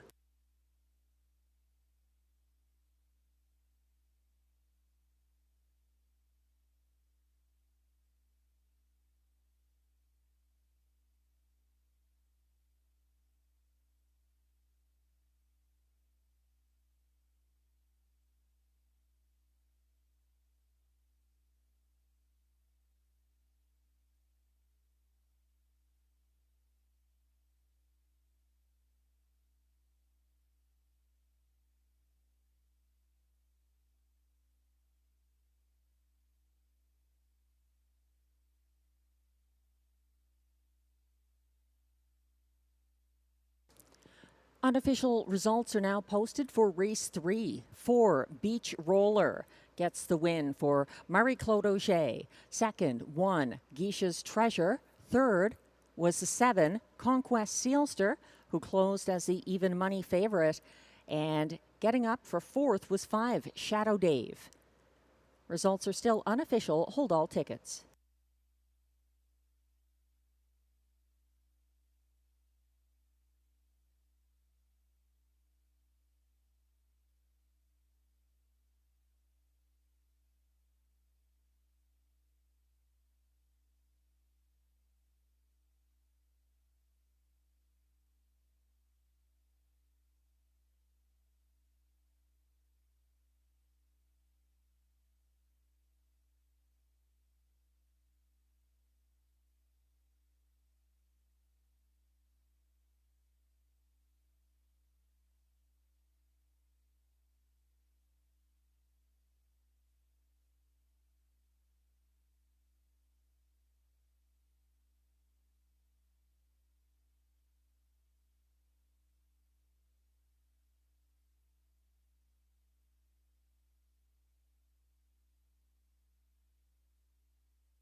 Now coming back to the Rideau Carleton winner's circle, unofficial race 3 winner.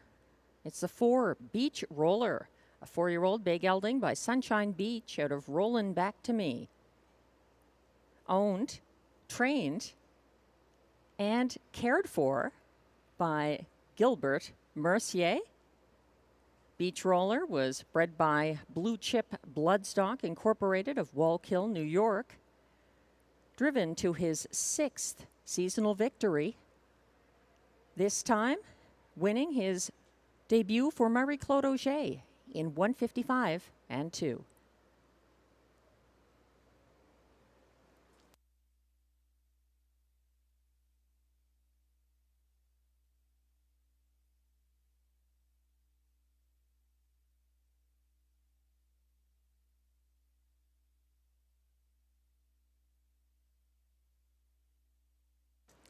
And results are now official for race 3.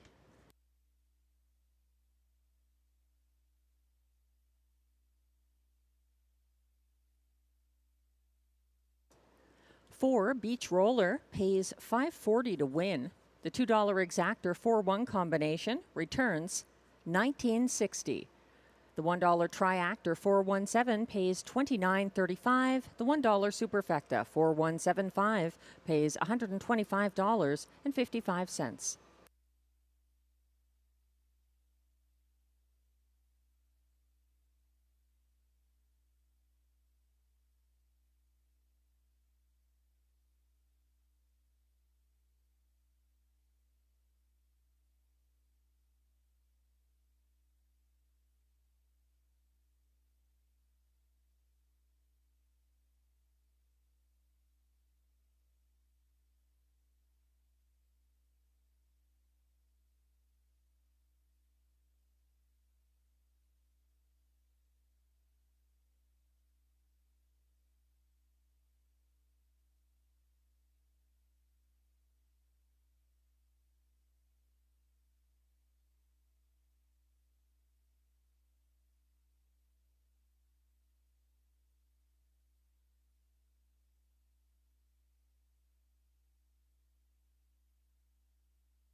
The race 3 rundown is now on your screens. 1, Geisha's Treasure was second. 2, Moonwalker held on for 5th. 3, Bad Apple finished 6th. 4, Beach Roller, the race winner for Marie-Claude Auger. 5, Shadow Dave was 4th. 6, Souffle de Vie was 7th. And 7, Conquest Sealster was 3rd as beaten even money favorite. From the top down, your program should read 256-1473. The fractions were 27 flat to the opening quarter, 57 and 3 at the half, 125 and 2 at 3/4, 155 and 2, the winning mile for Beach Roller.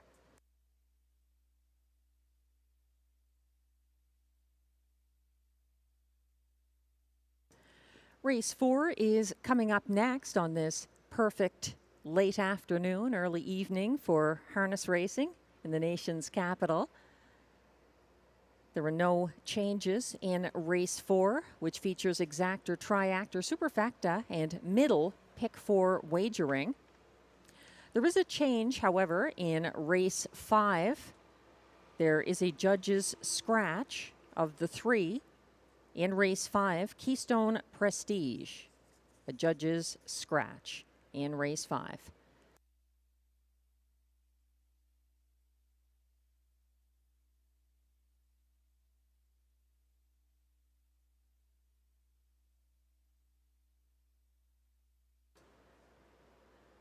The current favorite going into race 4, as we await the post parade, is my top choice as well. And it's the 2, Springbridge Gym. Always tough to beat on the front end. Andrew Moore was in the sulky for his only win this season so far, when Springbridge Gym had his May 23rd win at Rideau Carleton. On Sunday, Springbridge Gym came 4th over from second last at the half.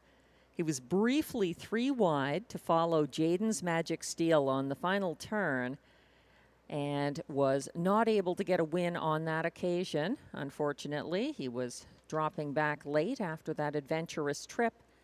However, there is some post relief and a quick turnaround working in favor of the 2, Springbridge Gym, with Andrew Moore training and driving this back class horse with some high-speed miles at Rideau Carleton in his recent history.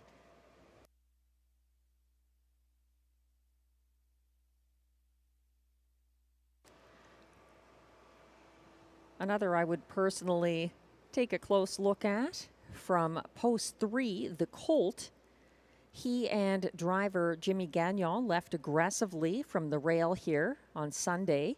The Colt held on for show behind the front-end winner, Real Rubies at Play, who circled him on the first turn. The Colt had 3 wins so far this season for Jimmy Gagnon at this track. He also makes a quick turnaround. From post 3, he's 9-2 at the moment, the Colt.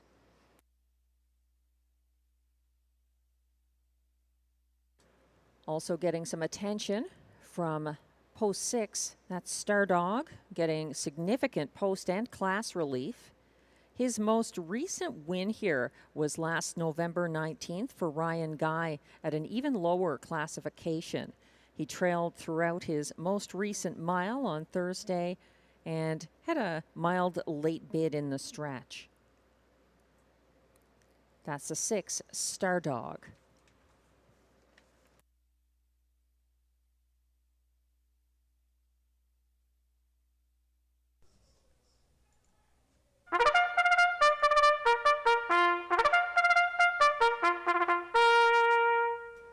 And the post parade is coming on track now for race 4.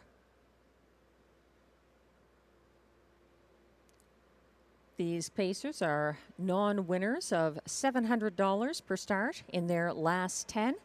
They're racing for a purse of $6,500.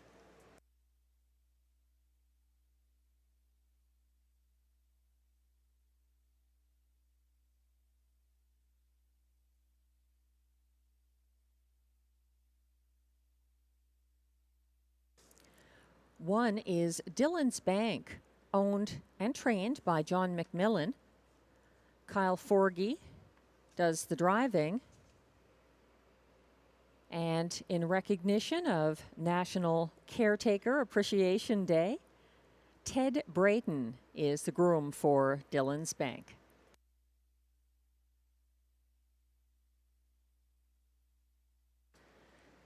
Two is Springbridge Gym, owned, trained, and driven by Andrew Moore, co-owned by Tommy Godfrey. And the caretaker for Springbridge Gym is George Dixon.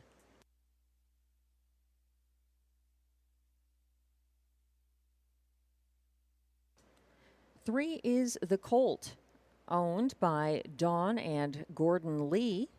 Gordon Lee is the trainer. Jimmy Gagnon does the driving. Gord Lee, also the caretaker for the Colt.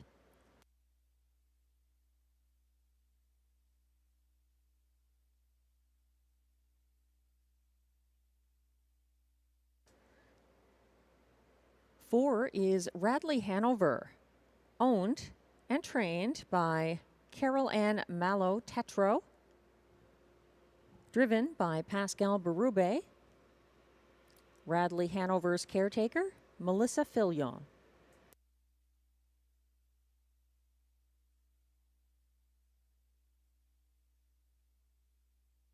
Five is Lucky Leonard, also owned and trained by Carol Ann Mallow Tetro. She's also the caretaker for Lucky Leonard, and Guy Gagnon gets today's drive.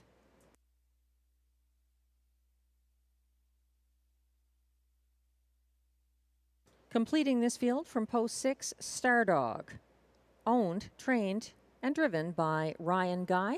Sharon Christie is the caretaker for Stardog. That's your field. For race 4, there were no changes. There is exactor, triactor, superfecta, and middle pick 4 wagering.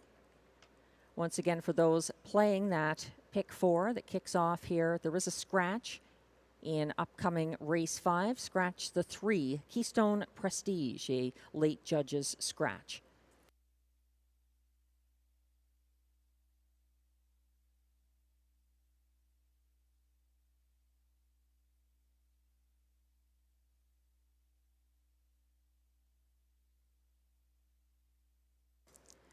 Springbridge Jim remains the favorite. He's even money at the moment. In spite of just having one win so far this season, he has so much back class, and he's a high-speed horse who enjoys a front-end trip. He had 7 wins last season and frequently paced sub 152 miles at this track. He can be a little bit of a handful on the track, but he seems to have a lot in his favor today, including significant post relief. He had post 7 when he last raced here on the 8th. And his trainer, Andrew Moore, knows him as well as anyone. He was in the bike for that one seasonal victory here earlier in the year, a 155 flat win. Springbridge Jim seeking another here today in start number 13 of the 2024 meet at Rideau Carleton. He's the 6-5 favorite right now.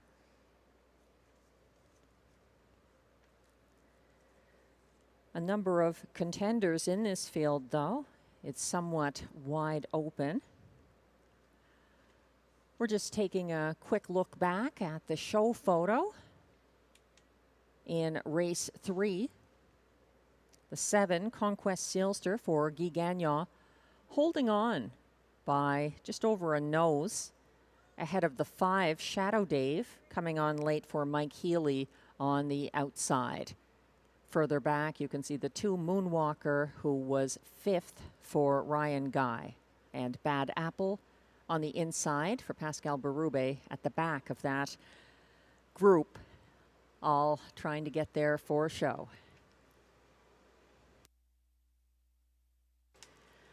They'll be going behind the gate soon for race 4, kicking off our middle pick 4 here at Rideau Carleton.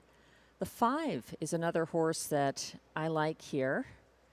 Lucky Leonard, he edged out the pace setter Mad Pasha and the pocket sitter Granite Beach at Hippodrome 3R on August 18th to get his only win so far this season. The catch with Lucky Leonard, he is above the classification of that win. He's adding Guy Gagnon here, which never hurts. He had a loose pocket trip behind No Sport, pun intended, September 1st in the Coville Cup for emerging Rideau Carleton drivers. He was boxed in on the backstretch by the first over Triomphe de Vie and lost ground in the stretch. So should be interesting to see if Lucky Leonard can step up.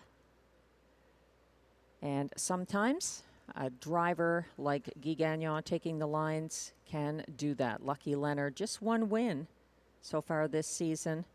Just 2 starts back at Trois Rivières. He had a couple last season, including here at Rideau Carleton. The middle pick 4. I'm going a little deeper on some of these races. I think there were a lot of possibilities in race 4. None of these horses winning much this season. That's simply the condition of the race. So I am using Springbridge Jim, the Colt, Lucky Leonard, and Stardog. In race 5, note the 3, Keystone Prestige is a judge's scratch. I went with Uber Hanover and What's in the Esky. Both seem to be leading up to a win. And then in race 6, going 3 deep there with Triomphe de Vie from post 5, with Marie-Claude Auger driving. This one coming in from the Coville Cup as well. A good performance there. He didn't get a win that day. He did get a win in the previous start, though, for Marie-Claude Auger here on August 29th. I'm also using Time to Dancing and Smiling Billy the Kid in race 6.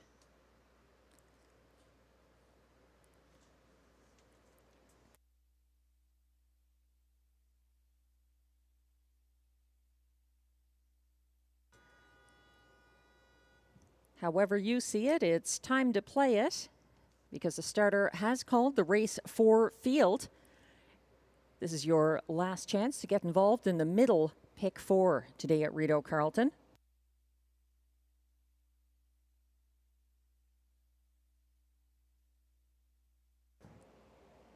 The pacers are lining up. 1 is Dillon's Bank for Kyle Forgy. 2, Springbridge Jim for Andrew Moore. 3, the Colt, Jimmy Gagnon. 4, Radley Hanover, Pascal Berube. 5, Lucky Leonard for Guy Gagnon. And 6 on the outside, Stardog with Ryan Guy. They're on the turn with Dillon's Bank and Stardog needing to close the gap and catch up with rivals, which they're doing as they turn on to the backstretch. They're all on gate.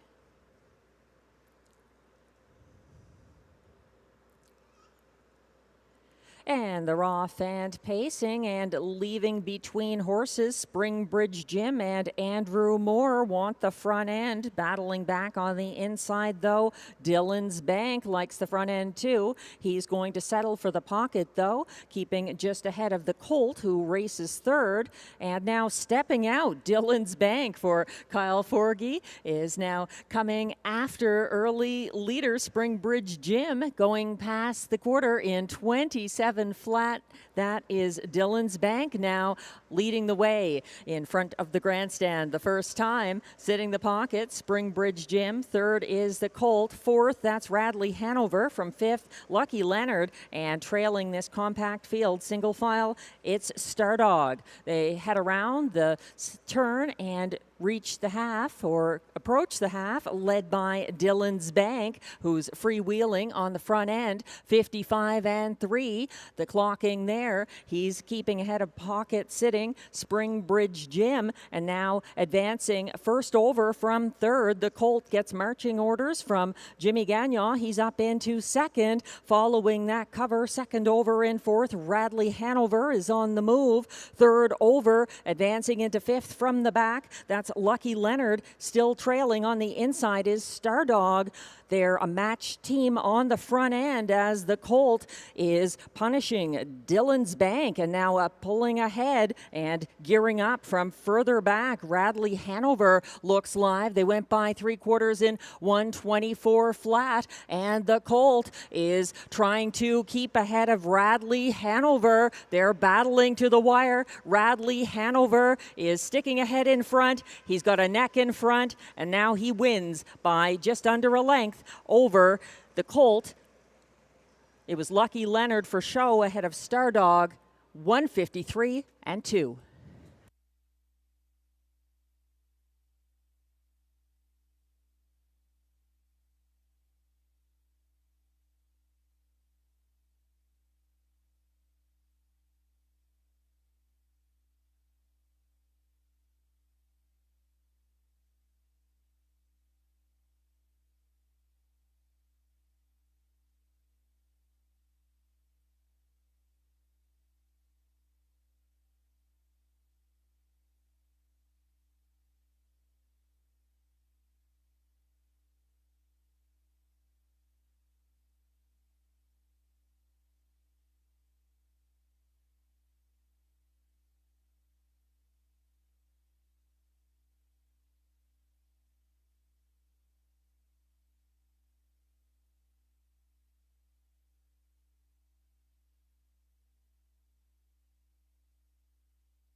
Unofficial results are now posted for race 4.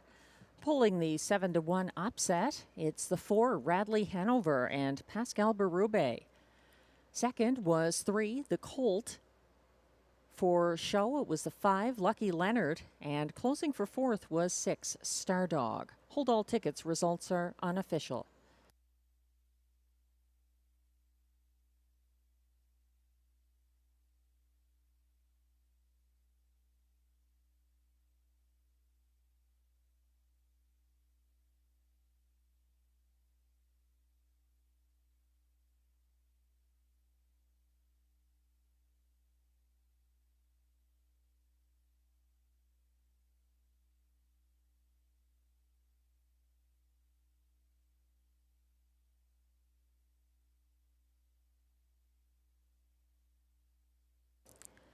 Now coming back to the Rideau Carleton Winner's Circle, unofficial race 4 winner Radley Hanover from post 4. He's an 8-year-old, bay gelding by Art Major out of Romnesia, Hanover, owned by trainer Carol Ann Malo Tetro of San Ligori, Quebec. Radley Hanover was bred by Hanover Shoe Farms Incorporated of Hanover, Pennsylvania. Driven to victory today by Pascal Berube, the drummer, in a seasonal best, 153-2. And because it's Caretaker Appreciation Day, we also salute Radley Hanover's caretaker, Melissa Filion.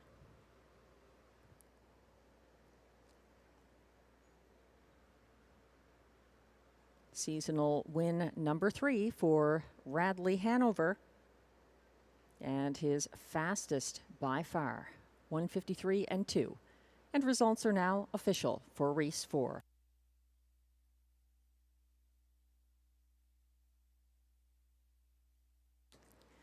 For Radley Hanover returns 16:30 to win. The $2 exactor 4-3 pays $56.50. The $1 try 4-3-5 returns $93.05. The $1 superfecta 4-3-5-6 pays $271.35.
The race 4 rundown is now on your screens. 1, Dillon's Bank finished 5th. 2, Springbridge Gym was 6th. They were beaten 2-1 co-favorites. 3, the Colt was 2nd. 4, Radley Hanover, the race winner for Pascal Berube. 5, Lucky Leonard was 3rd. And 6, Stardog finished 4th. From the top down, your program should read 5-6-2-1-3-4. The fractions were 27 flat to the opening quarter, 55-3 at the half, 124 flat at 3/4, 153-2, a seasonal best for Radley Hanover.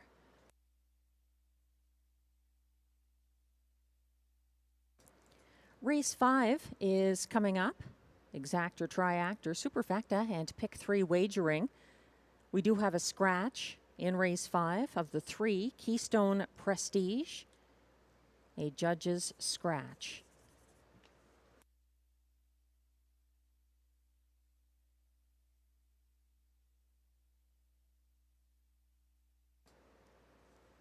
The current favorite from post 5 is the 5 What's in the Esky for owner-trainer Melanie Plourde and driver Stéphane Pouliot. Winless this year, but seems to be getting closer. He's improved in each of his last 3 starts, and in the previous 2 starts he had post 7. I think he's bound to be top 3 material here. He's more of a closer, and those horses have been doing well today, so I am leaning towards the 5 here. What's in the Esky? I think the 2 Uber Hanover also poses a threat in race 5. And a heads up, we have our only pick 5 coming up in race 6. There were no changes there. And the only change in the entire sequence of races in our pick 5 is in the last race, race 10. The 8 CrossFit is a judge's scratch.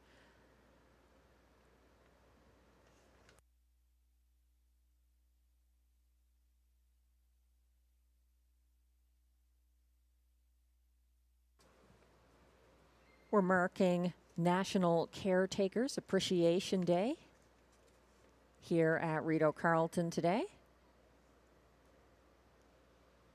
We think that the caretakers should be celebrated every day. They do a lot of the heavy lifting, the day-to-day tasks with the racehorses, the broodmares, stallions, foals, all up the line. So we appreciate the work you do. Thank you to all the caretakers. And we also would like to thank all the sponsors for making today a special one for the caretakers, getting some thank you gifts for the work they do to keep these horses happy, healthy, and racing.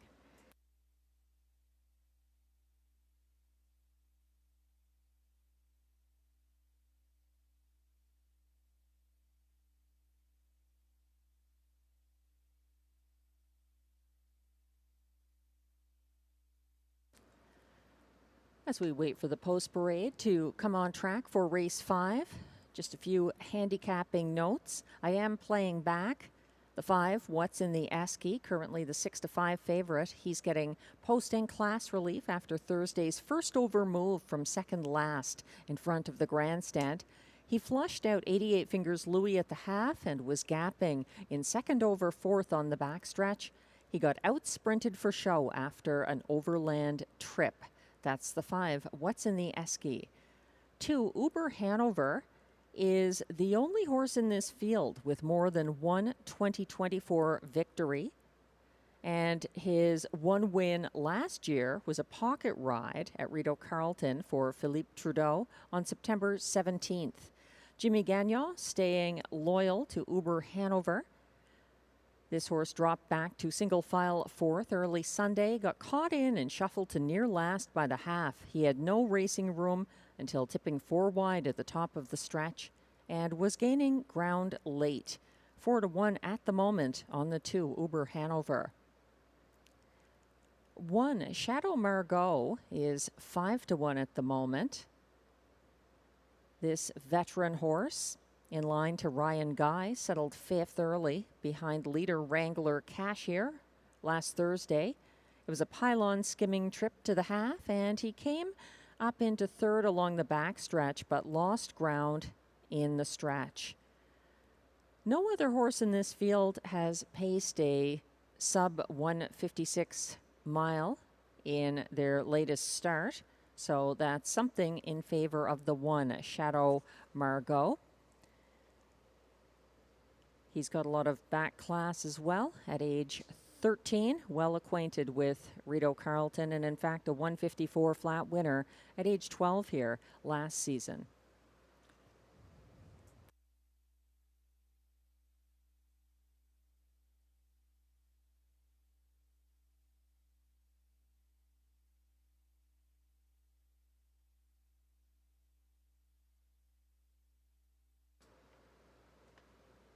Race 5 coming up has exactor, triactor, superfecta, and pick 3 wagering, which is great if you didn't have Radley Hanover in race 4.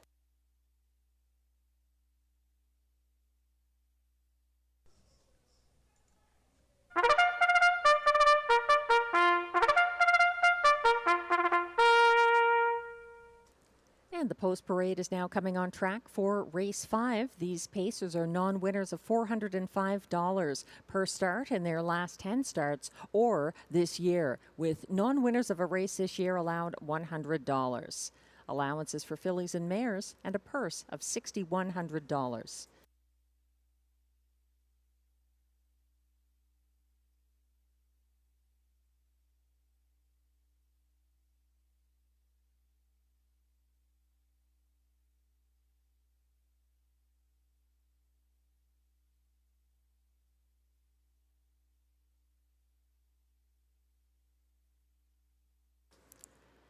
One is Shadow Margot, owned, trained, and driven by Ryan Guy.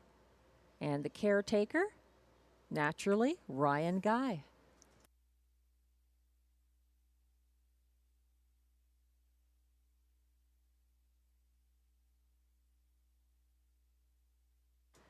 Two is Uber Hanover, owned by Nicole Corbin, trained by Eve Corbin, driven by Jimmy Gagnon, and the caretaker for Uber Hanover is Nicole Corbin. 3, Keystone Prestige is a judge's scratch. 4 is Giddy Up Max, owned by David Shea, trained by Vic Putty, driven by William Waugh, and the caretaker for Giddy Up Max is Andrea Smiley.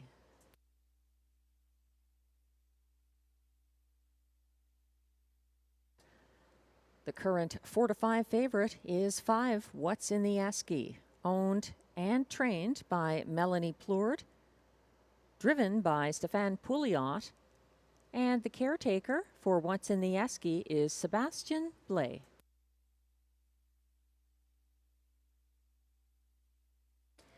And completing the field from post 6, Vines to Heaven, owned by Rachel Burns, trained by Mike Armstrong, driven by Guy Gagnon.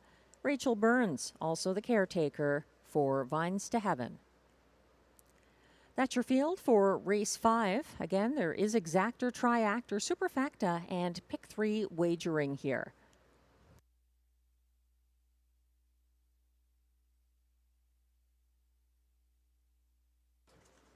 Taking a look at what's in the Esky, consistent favoritism for this horse. I think people noticing and liking that he's dropping in from post 7, which he's had in both of his latest starts.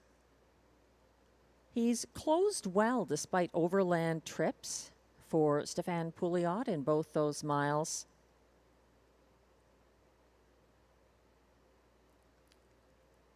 He is winless this season. And this is start number 23 of the year. He's trying to remedy that. What's in the Esky? A 3-time winner here last season. The class relief works in his favor, as does the improved post position. He's 4 to 5 at the moment. The favorite, 5, What's in the Esky? Uber Hanover from post 2 with those 2 seasonal victories is intriguing as well, with Jimmy Gagnon staying aboard after the September 8th start.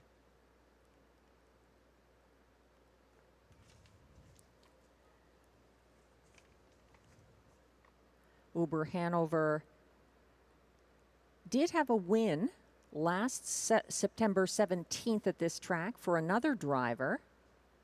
So the time of year sometimes suits a horse. They may like the slightly cooler temperatures and less humidity in the air.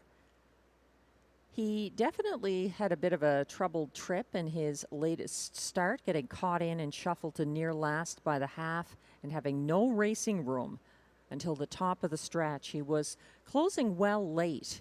He's 2 to 1 at the moment from post 2, Uber Hanover.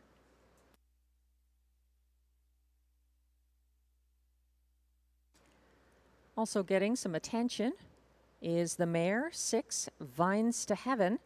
She has 1 win this year, and it was back on July 21st on the front end for Guy Gagnon, back in the bike here. The front end trips so far tonight haven't been panning out for many of the horses choosing to cut those miles and the drivers aboard for those front end efforts. So something to bear in mind. The starter has called the race 5 pacers. This is your last chance to play the pick 3 kicking off here, or any other wagers on Rideau Race 5.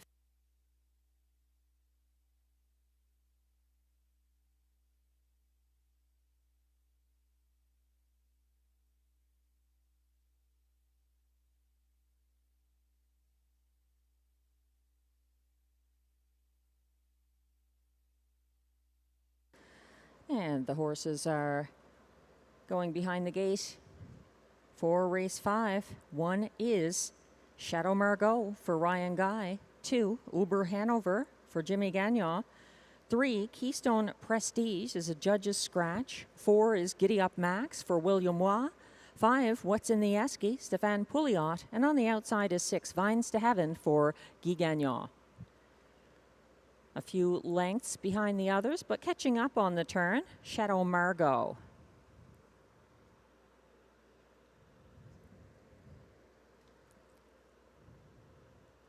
The pacers are all in line on the backstretch.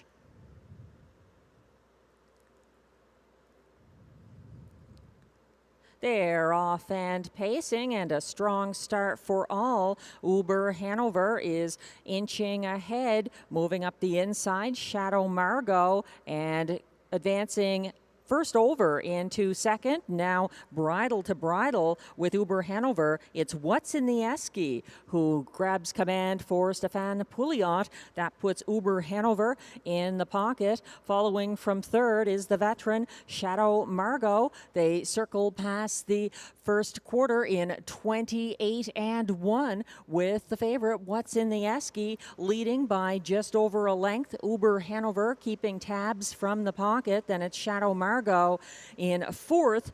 We're back to Giddy Up Max, and trailing it's Vines to Heaven. They're in a single file procession around the second turn and headed to the half, led by What's in the Esky for Stéphane Pouliot. Stepping out now to make a move. First over from fourth, Giddy Up Max. They head past the half in 58-1, a 30-second breather in that quarter for leader What's in the Esky. Still sitting the pocket, Uber Hanover is getting the shuffle back to third as Giddy Up Max advances uncovered and up to the sulky wheel. He's second and pressing What's in the Esky as they now head to three quarters, and also gearing up. Who can it be but Vines to Heaven out there in third and advancing second over for Guy Gagnon. 1:26-4 past three quarters, and now leading the way it's Giddy Up Max and William Waugh in command down the stretch by 3 lengths. Vines to Heaven is next closest, but it's going to be Giddy Up Max by 3 for William Waugh ahead of Vines to Heaven. Uber Hanover for show 1:55-4.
Unofficial results are now posted for race 5.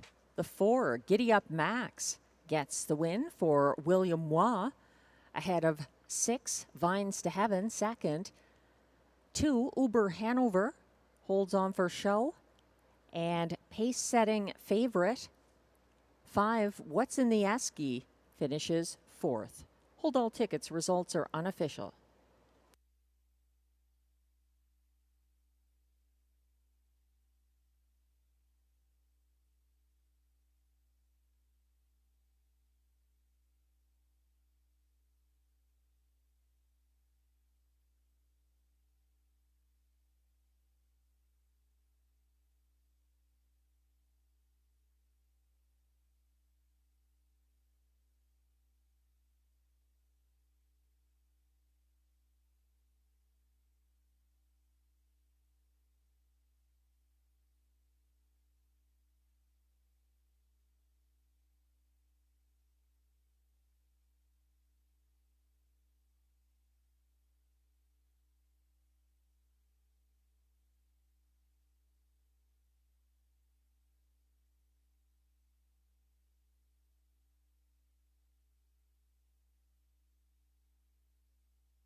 Now coming back toward the Rideau Carleton winner's circle.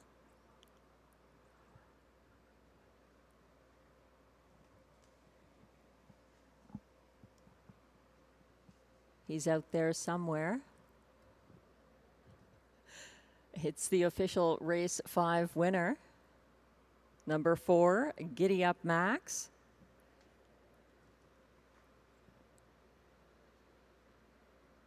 He's taking it all in and savoring his victory, and now approaching the winner's circle.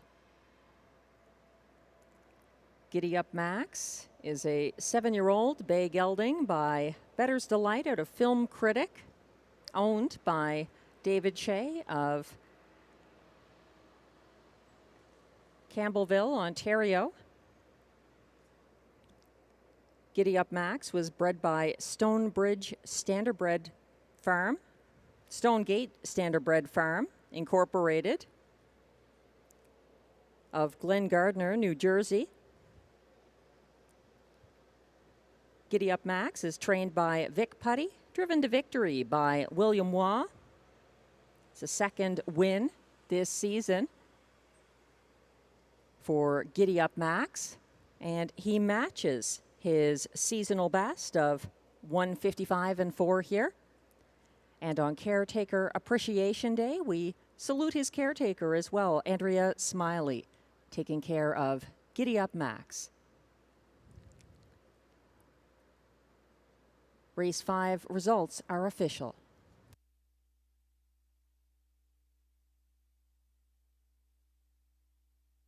Prices are posted for Rideau Race 5. For Giddy Up Max, returns $6.70 to win. The $2 exactor we'll get back to. The $1 pick 3, 444, pays on 3 of 3, $105.45. It's $561.95 for the $1 pick 4, the 1444 combination. Also pays $112.39 for the 20-cent pick 4. That $1 triactor returns $74.75 for the 462 $1 ticket, and the $1 super pays $106 and change for the 4625 combination.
The race 5 rundown is now on your screens. 1, Shadow Margot was 5th. 2, Uber Hanover, 3rd. 3, Keystone Prestige was a judge's scratch. 4, Giddy Up Max, the race winner for William Waugh. 5, What's in the ASCII, finished 4th as beaten 3-5 favorite. And 6, Vines to Heaven, closed for place. From the top down, your program should read 5-3, scratch, 1-4, 2. The fractions were 28 and 1 to the opening quarter, 58 and 1 at the half, 126 and 4 at 3/4, 155 and 4, the seasonal best, equaling win for Giddy Up Max.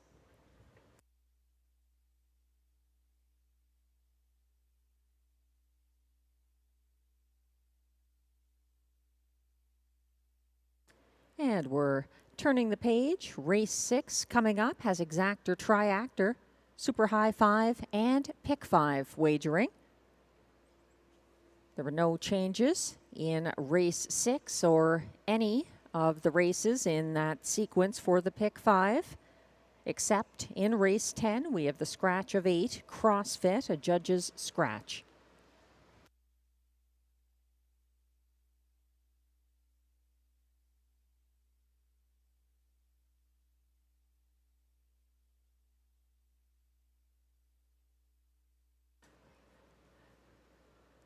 It's been a day where front-end trips have been not panning out for some of my selections who have often won with those trips in the past. So it's something to consider today. The front-end pacers in particular are not necessarily carrying their speed all the way to the finish. My best bet coming up here in race 6 is the 5, Tryon de Vie. This one more of a closer and won his latest drive by Marie-Claude Auger, August 29th, here at Rideau Carleton. I think he's facing a competitive field here, but I like his chances of being able to deploy the late speed for Auger and maybe catch some of these front-end loving horses who seem to get their wins on or closer to the pace, like Monty's Gone Marble being one of them, or Smiling Billy the Kid, who seem to like to be closer to the front end. Tryon de Vie, a little more sneaky, I think, can get in the ticket from further back.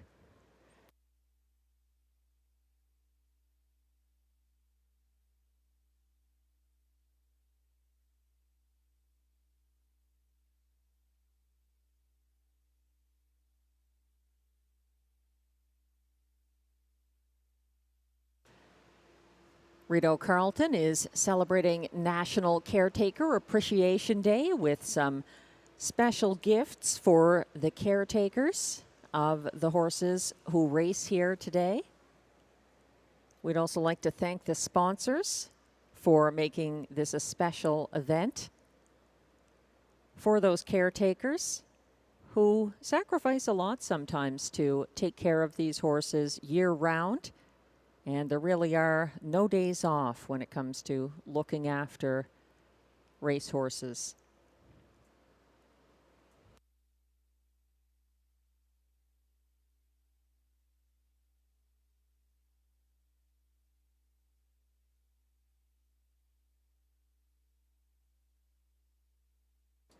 The post parade will be on track shortly for race 6. The betting public is leaning towards the 6 here. Get Your License Liam, who was parked first over battling Love My Rockin' Bird here last Thursday. He tired late in that trip that set up perfectly for Smiling Billy the Kid, who is also in this field from post 4 for Pascal Berube and Benoit Hebert. Smiling Billy the Kid capitalized on Love My Rockin' Bird's 4-wide battle to make front here last Thursday. Smiling Billy the Kid pocketed up behind that pace setter and was loose late up the passing lane, closing in the field's fastest last quarter of 29 and 4. He also looks like Pascal Berrube's choice over Probert's Legacy here.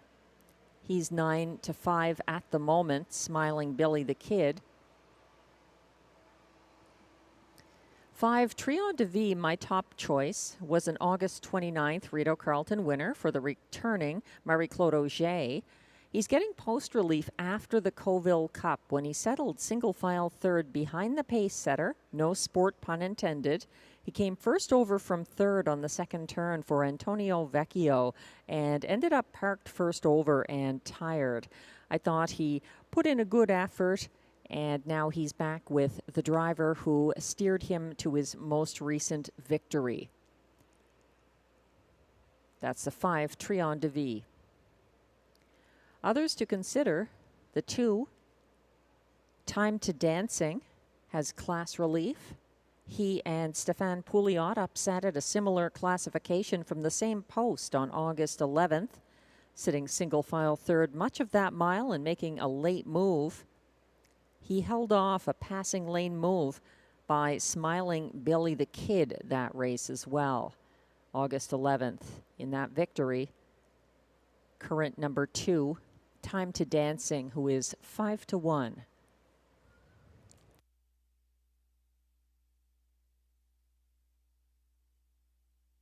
It's somewhat surprising to see the 11-1 price on the 7, no sport pun intended, who actually broke his maiden from Rideau post 7 back on October 24th, 2019, but has never hit the board in 8 subsequent starts from the same post at any track. He opened up on the front end for trainer-driver Mike Armstrong in the Coville Cup September 1st and got stung late by Real Rubies at Play. I'm using him further down my ticket, but I thought he might be taking more money on seeing that Guy Gagnon is driving the 7, no sport pun intended. He had a win with this horse not that long ago, August 4th, here at Rideau Carleton. It was a front-end victory, however, and those, as mentioned, have not been ideal for some horses with recent wins with that kind of a trip, cutting the mile.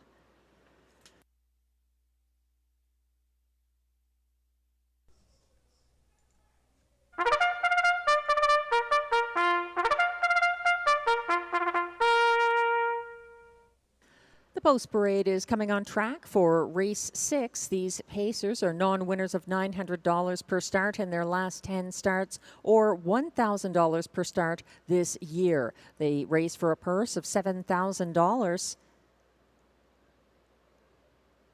Race 6 kicks off our one and only pick 5.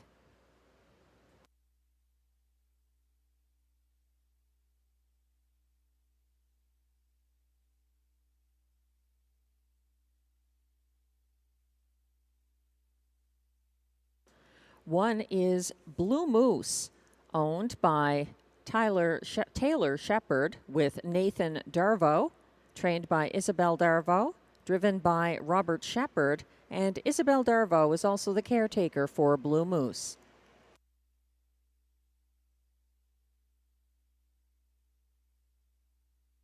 Two is Time to Dancing, owned by a numbered Quebec corporation, trained and driven by Stéphane Pouliot. The caretaker for Time to Dancing is Katja Leclerc.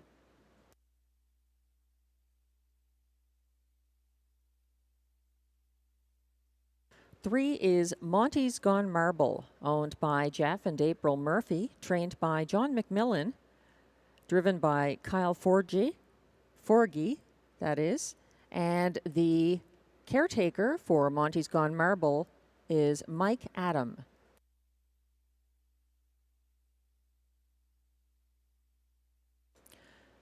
Four is Smiling Billy the Kid, owned by trainer Benoit Ibert, driven by Pascal Berube, and the caretaker is Yves Leblanc.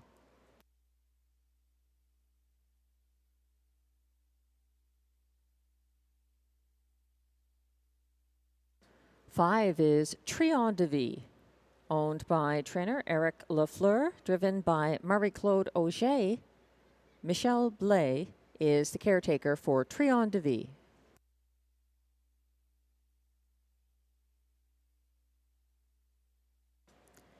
Six is Get Your License Liam, owned by Limco Incorporated, trained by Vic Putty, driven by Jimmy Gagnon, and the caretaker is Brittany Smiley.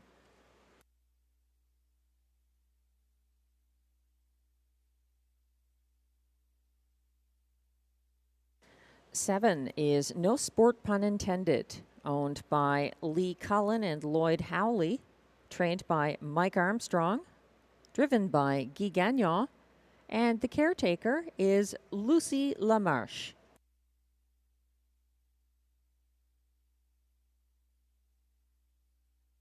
Completing the field from post 8, Probert's Legacy, owned by Desjardins Noro Stable with trainer Marc-André Simoneau.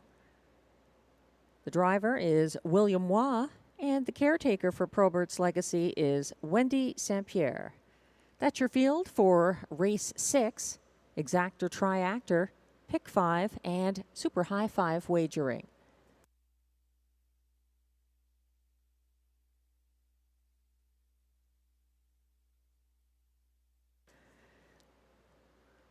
At 3 to 5, the clear favorite here at the moment is the 4, Smiling Billy the Kid, looking to go back-to-back after a September 8th victory, or September 5th victory, that is, for Pascal Berube and Benoit Hébert. He has 7 wins already this season. Smiling Billy the Kid capitalized on Love My Rockin' Bird, facing some pressure, trying to make front early. It was a successful late move for that most recent win by Smilin' Billy the Kid.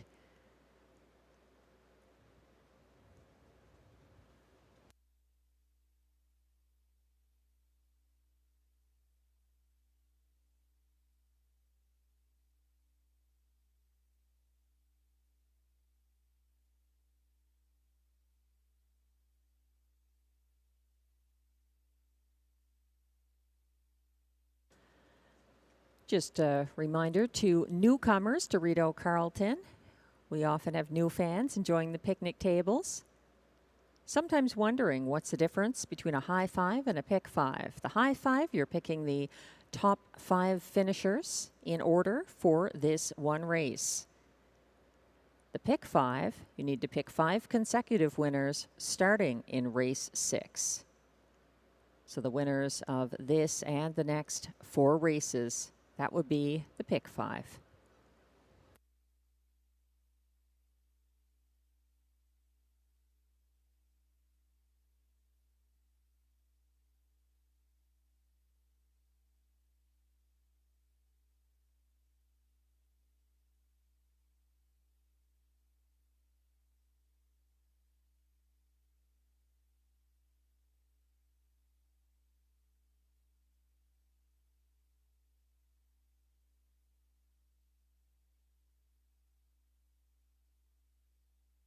And the starter has called the race 6 field. This is your final chance to play the one and only pick 5 this evening at Rideau Carleton.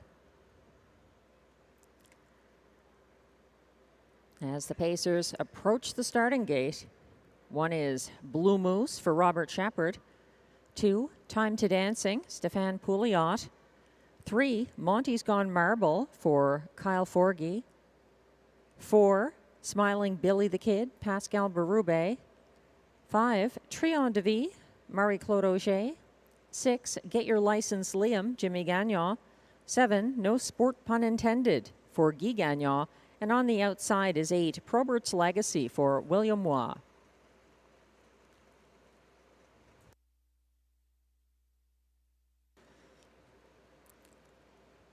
They're on the turn with the 3, Monty's Gone Marble, a little behind the others, but he's catching the field. Blue Moose also a little back of the others. They're on the backstretch, though, and lined up for the start of race 6 and our pick 5. They're off and pacing, and Monty's Gone Marble and Smiling Billy the Kid leave like a team. That's Monty's Gone Marble edging ahead on the inside. Caught first over in second now. Smiling Billy the Kid third on the inside. Blue Moose, and following him from fourth, that is Get Your License Liam, single file to the opening quarter. Further back in fifth, Time to Dancing is there. 27-3, a brisk first panel as they head in front of the grandstand the first time, and they are led by Monty's Gone Marble and Kyle Forgy, keeping ahead of Smiling Billy the Kid, still third. Blue Moose, here comes a first over move now from Time to Dancing up into fourth on the outside. He is towing a second over Trion DeVie into it from sixth, caught inside and lacking racing room on the second turn. Get Your License Liam underway from the back of the field. No sport pun intended. And Probert's Legacy, they went by the half in 57-2, still freewheeling on the front end. Monty's Gone Marble, and keeping pace from the pocket, that is Smiling Billy the Kid on the inside third, caught first over in a tiring first over effort. That is Time to Dancing for Stefan Pouliot, grinding on, looking to go three wide from second over fourth. Trion DeVie has some late pace on that final turn. They went by three quarters in 1:25-3. Monty's Gone Marble at double-digit odds, trying to see this through on the front end. Up the inside, Smiling Billy the Kid is coming on. In the middle of the track, Time to Dancing.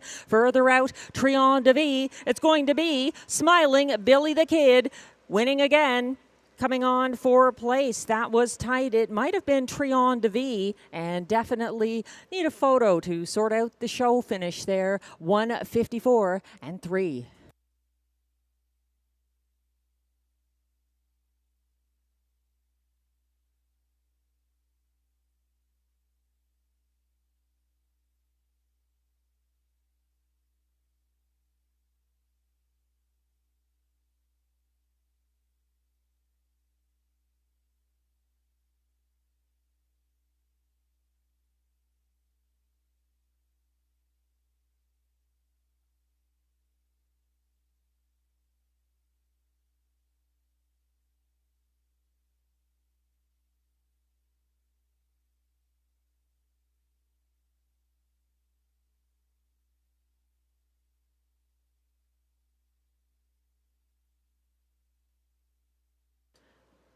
Unofficial results are posted for race 6.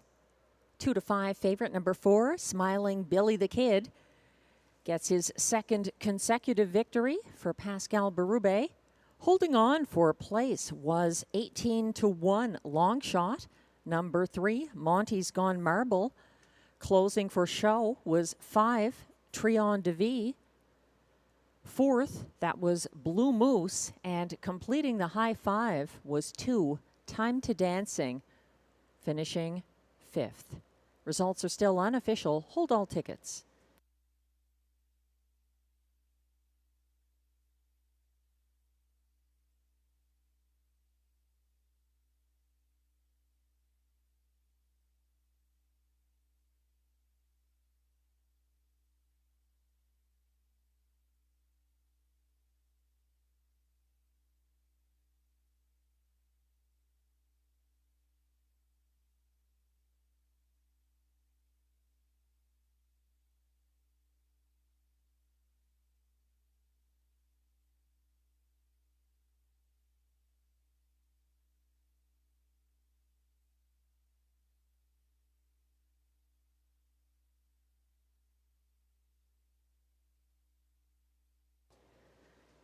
Now coming back to the Rideau Carleton winner's circle.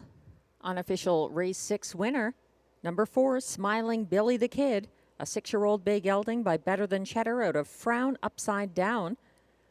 Owned and trained by Benoit Hebert of Papineauville, Quebec. Smiling Billy the Kid was bred by William Brown of Hanover, Ontario. Driven to a second consecutive victory by the drummer Pascal Berube. That's seasonal win number 8 for Smiling Billy the Kid, 154-3. And on this National Caretaker Appreciation Day, we'll salute his caretaker as well, Yves LeBlanc, doing a great job this year with Smiling Billy the Kid, winning again in 154-3.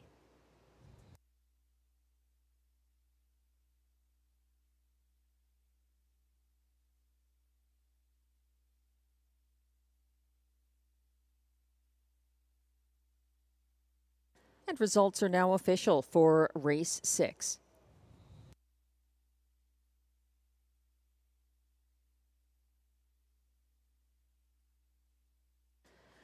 For Smiling Billy the Kid pays $2.90 to win. The $2 exactor 4-3 combination pays $22.30. The $1 try 4-3-5 returns $65, and the 20-cent super high five returns $112.14 for the 4-3-5-1-2 20-cent combination.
The race 6 rundown is now on your screens. 1, Blue Moose was 4th. 2, Time to Dancing 5th. 3, Monty's Gone Marble was 2nd. 2 to 5 favorite, the 4, Smiling Billy the Kid, the race winner for Pascal Berube. 5, Trion de Vie, closed for show. 6, Get Your License Liam was 6th. 7, No Sport Pun Intended was 7th. And 8, Probert's Legacy was 8th. From the top down, your program should read 4, 5, 2, 1, 3, 6, 7, 8. The fractions were 27-3 to the opening quarter, 57-2 at the half, 125-3 at 3/4, 154-3. The winning mile for Smiling Billy the Kid.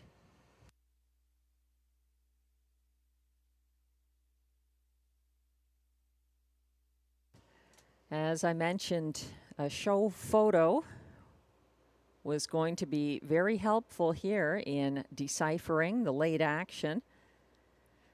And as you can see, holding on for a place was the 3, Between horses for Kyle Forgy, Monty's Gone Marble, just ahead of the 5 on the outside for Marie-Claude Auger, Trion de Vie, the show finisher.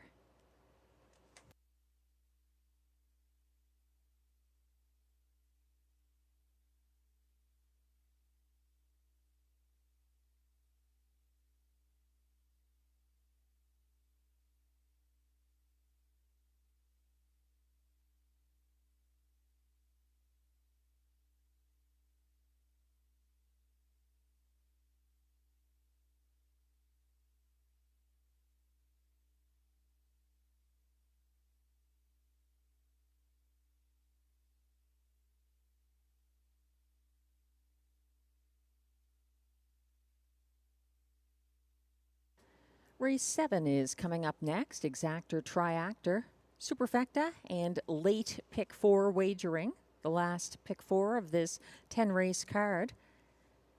The only change in the sequence is the scratch of 8 CrossFit, a judge's scratch in race 10. No other changes.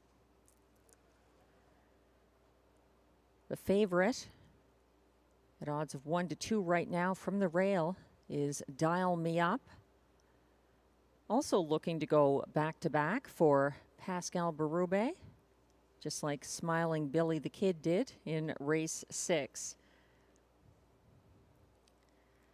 The next closest rival on the tote board is 6, Better Catch Girl.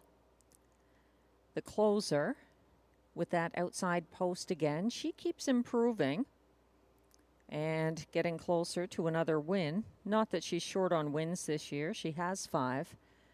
She's my choice at the moment, and surprisingly, 9 to 1.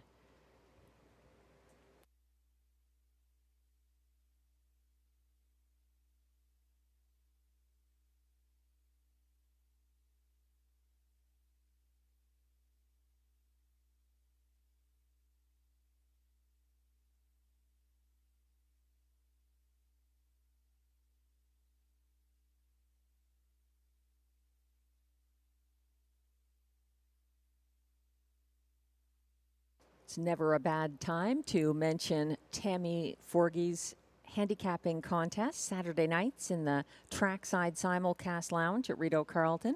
Free to play.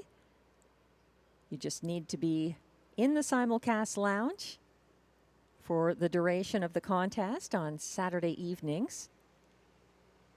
The jackpot has been building. It's up to $800. Nobody has hit it in several weeks, so you might be the one if you're here Saturday night.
Post Parade is now coming on track for race 7. These pacers are fillies and mares, non-winners of $4,000 in their last 5 starts, with non-winners of a race in their last 10 allowed $500. Also eligible, $18,000 claimers. They race for a purse of $7,000.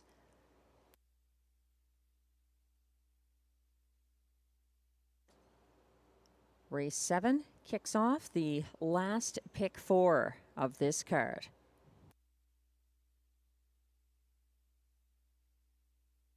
One is current even money favorite, Dial Me Up, owned by Gina Bragagnolo and Lynn Bragagnolo, along with trainer Yves Tessier. Dial Me Up is driven by Pascal Berube, and the caretaker is Lucie Lemarchise.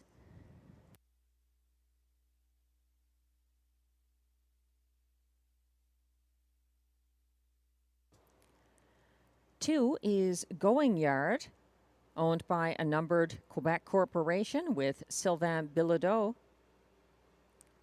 Trained and driven by Stéphane Pouliot. Danielle Belil is the caretaker for Going Yard.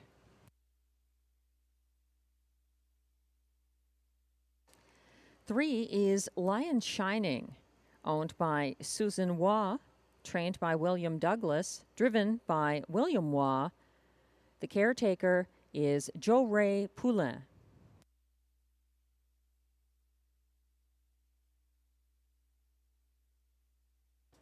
Four is Goldie's Rockin', owned by Sylvain Cote, with trainer Robert Bernicki. Marie-Claude Auger is in the sulky, and the caretaker is Anne-Marie Turenne.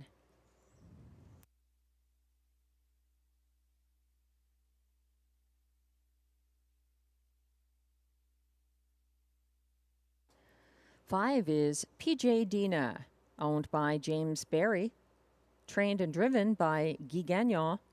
Seth McLeod is the caretaker for PJ Dina.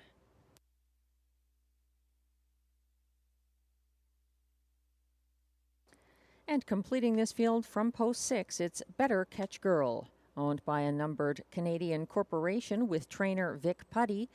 Jimmy Gagnon drives, and Brittany Smiley is the caretaker. That's your race 7 field. Exactor, Triactor, Superfecta, and late pick 4 wagering available.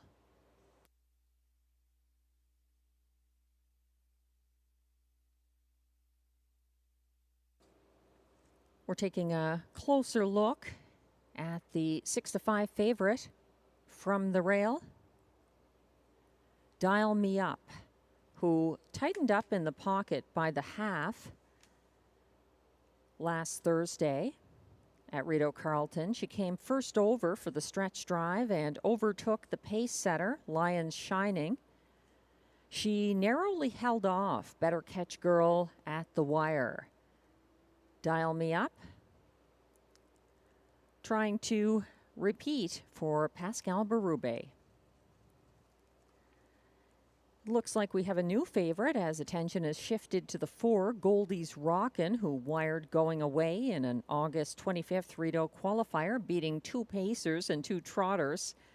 Jimmy Gagnon has stayed loyal, though, to Better Catch Girl in subsequent matchups between the two. He drove Goldie's Rockin' to that qualifying win. Goldie's Rockin' trailed by open lengths to 3/4 here last Thursday and gained ground late in the field's co-fastest last quarter of 29 seconds flat for Marie-Claude Auger. I was hesitant to take her out of my ticket for economic reasons, going instead with the 6, Better Catch Girl, and the 1, Dial Me Up. If I were to throw in a third horse in this first leg of the late pick 4, it would be the 4, Goldie's Rockin', my next choice. At 5-2, though, I'm using the 6, Better Catch Girl on top, and going just 2 deep in this first leg of our last pick 4. Better Catch Girl quickly back down to fourth behind the leader, Lion Shining, here on Thursday. She was caught inside of a parked out PJ Dina and Going Yard and was behind Dial Me Up in the backstretch with no racing room. She just missed from the passing lane. That's 6. Better Catch Girl, 5-2 at the moment.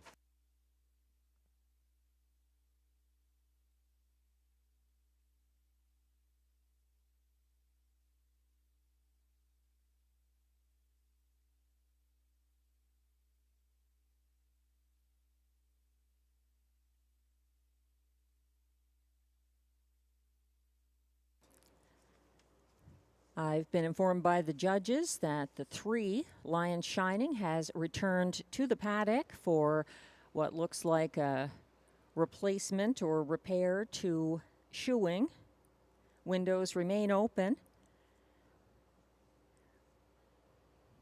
Exactor, Triactor, Superfecta, and late pick 4 wagering available here on race 7 as we wait for Lion Shining to return from the paddock.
Windows remain open for race 7.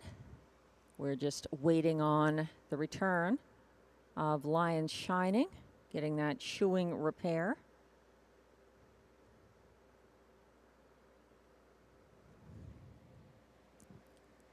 Favoritism has shifted back to the 1, Dial Me Up, for Pascal Berube. Even money from the rail.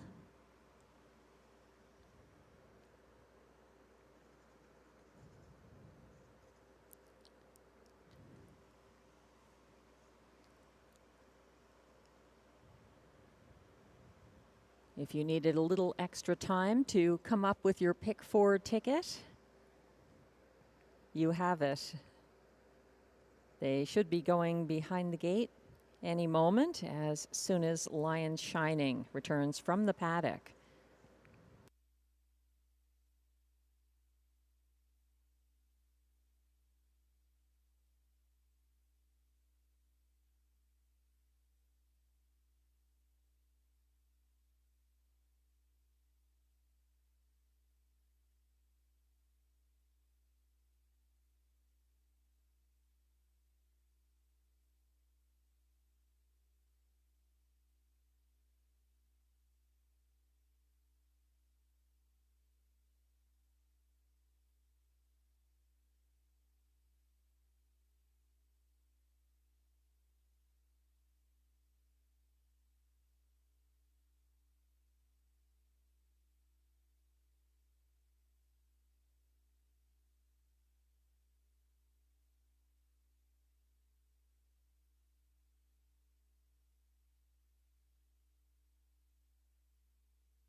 Windows remain open. We are just waiting on the 3, Lions Shining, who will return to the paddock.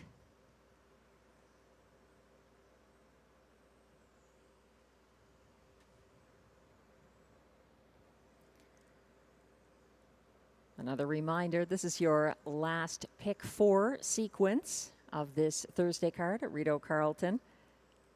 Last chance to play the pick 4, 20-cent base wager.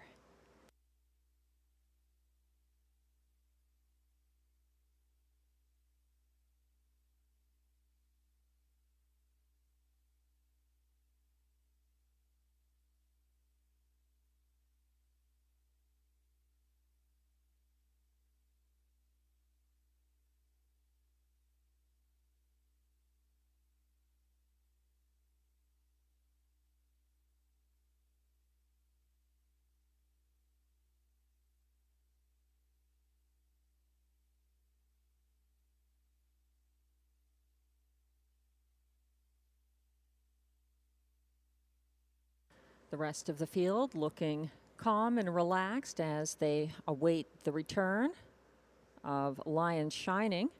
She's on her way now. William Waugh back in the bike, and Lions Shining is now approaching the track from the backstretch.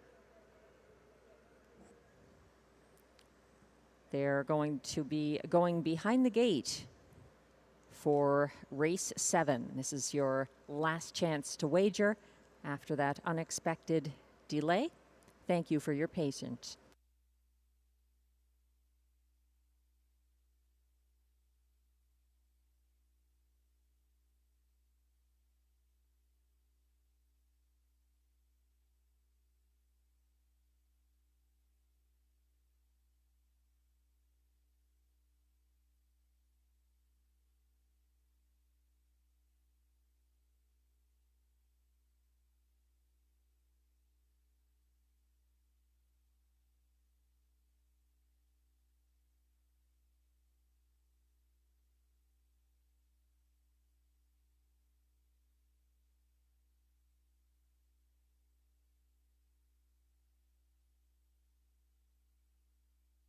The starter has called the field for race 7. The mares are lining up behind the gate to start the final pick 4 of the Thursday card. 1 is Dial Me Up for Pascal Berube. 2, Going Yard, Stéphane Pouliot. 3, Lion Shining, William Waugh. 4, Goldie's Rockin', Marie-Claude Auger. 5, PJ Dina, Guy Gagnon. And 6, Better Catch Girl for Jimmy Gagnon. They're all on the gate except PJ Dina, who's a few lengths behind the others as they head into the turn.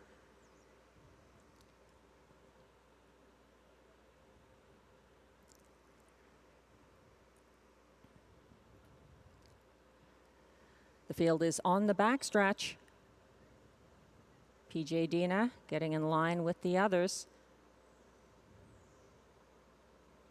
They're off and pacing, and instantly a 4-wide battle, but Going Yard has broken stride between horses. She backpedals to 4th as Better Catch Girl surges on to the lead, inching ahead of Dial Me Up for driver Jimmy Gagnon, making front in atypical style. That is Better Catch Girl on the lead, keeping ahead of Dial Me Up to the quarter. Back in 3rd is Lions Shining. They're single file past the quarter and led by Better Catch Girl, and sitting 2nd, about a length and a half behind her, Dial Me Up, and then it's a couple of lengths back to Lion Shining, who's 3rd. 4th is Going Yard after the break. 5th and advancing first over now, that's Goldie's Rockin', and looking to follow that cover from last, PJ Dina is 2nd over on the 2nd turn. Better Catch Girl is leading the way for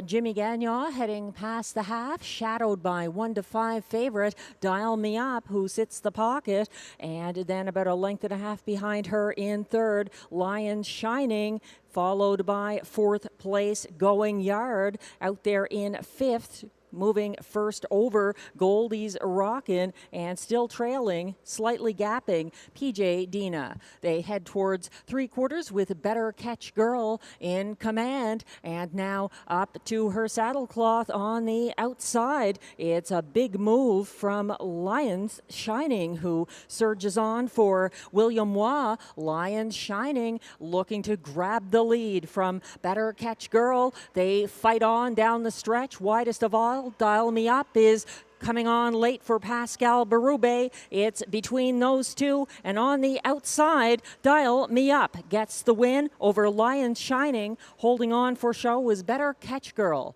154 and 1.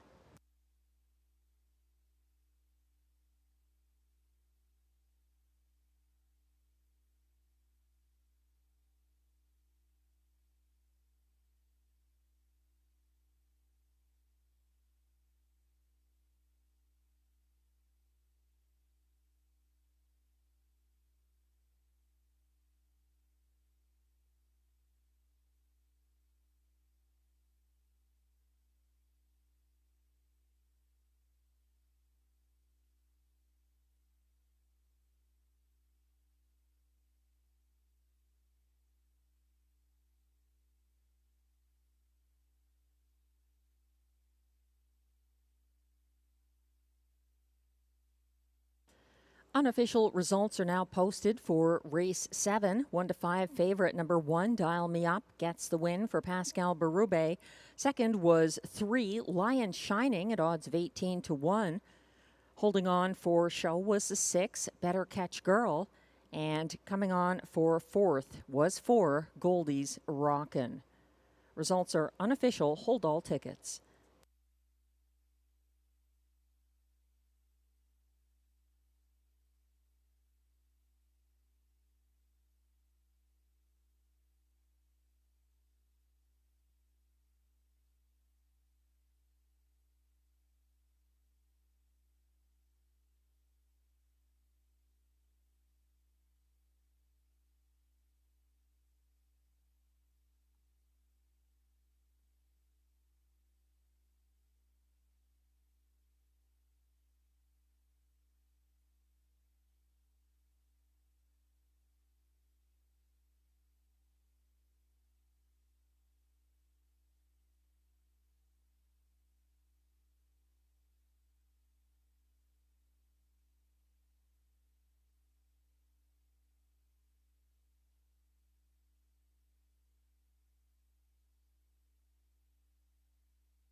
Now in the Rideau Carleton Winners Circle, unofficial race 7 winner, Dial Me Up, a popular favorite at 1-5. She's by Vertical Horizon out of Dial Romance. Dial Me Up is a 5-year-old bay mare owned by Gina Bragagnolo with Yves Tessier, who also trains. They're both from Trois-Rivières, Quebec. Lynn Bragagnolo of Carp, Ontario, shares ownership of Dial Me Up, who was bred by James Rhodes of Alberta. Pascal Berube in the bike, going back-to-back in races 6 and 7. That's the 8th win this year. And she equals her lifetime and seasonal best. Dial Me Up. On this Caretaker Appreciation Day, it's also important to mention Lucy LaMarche, the caretaker for Dial Me Up. Congratulations, and thank you for your hard work. Official results and prices are posted for race 7. The 1, Dial Me Up, returns $260 to win. The $1 pick 3, 3 of 3 ending here, pays $12.40. The $1 pick 4, 4 of 4, returns $125 and change. Or if you had that pick 4, 4, 4, 4, 1, 4 of 4 for 20 cents, it returns $25.05. The $1 Triactor 136 returns $24.45. The $1 Superfecta pays $107.10 for the 1364 ticket.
The race 7 rundown is now on your screens. 1 to 5 favorite number 1, Dial Me Up, is the race winner.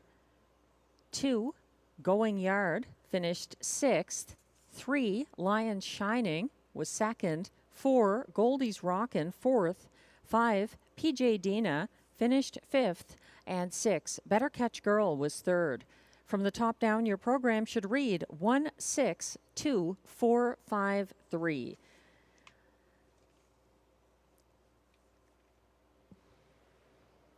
No fractions available due to a teletimer malfunction.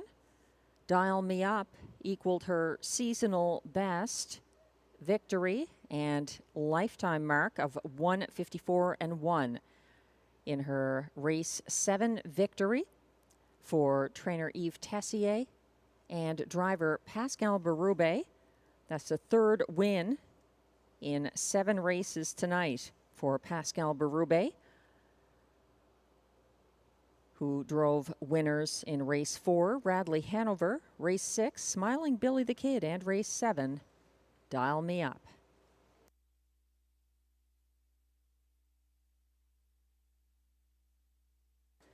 It was definitely a close battle to the wire on the outside. That is Dial Me Up and Pascal Berube, winning by a head over next closest, Lion Shining, the 3, who held on for 2nd for driver William Waugh. Further back in 3rd, that's the 6, Better Catch Girl.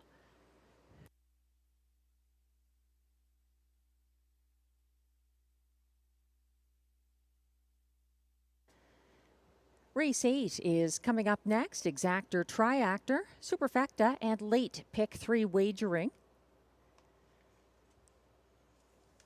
There were no changes in race 8 or 9.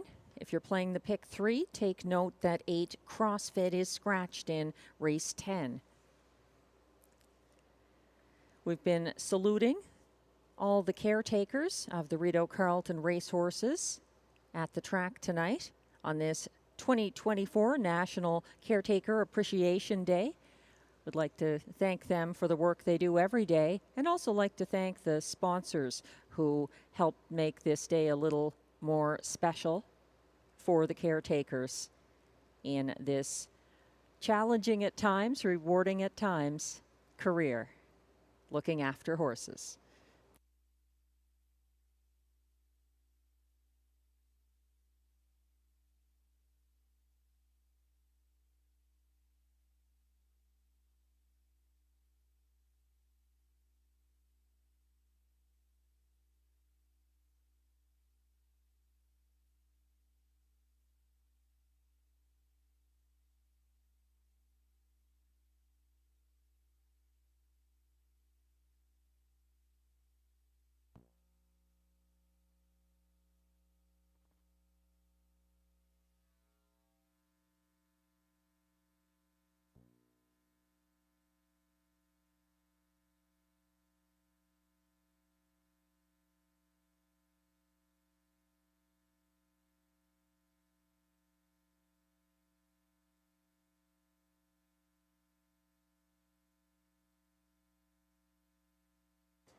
As we wait for the Race 8 post-parade to come on track, it's worth noting that one of the horses in Race 8 is the current Canadian record holder this season for her age and gait on a 5/8 mile track. It's the current 4-5 favorite, Match Me If You Can, for trainer Patrick Dillon, driver Ryan Guy getting the catch drive here.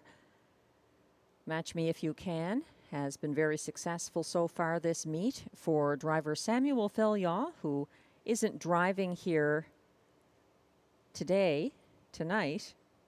But Match Me If You Can set a seasonal Canadian record this year for an age trotting mare on a 5/8 mile track. And she did so at Rideau Carleton back on August 15th, a 1:55.2 winning mile for Samuel Fillion.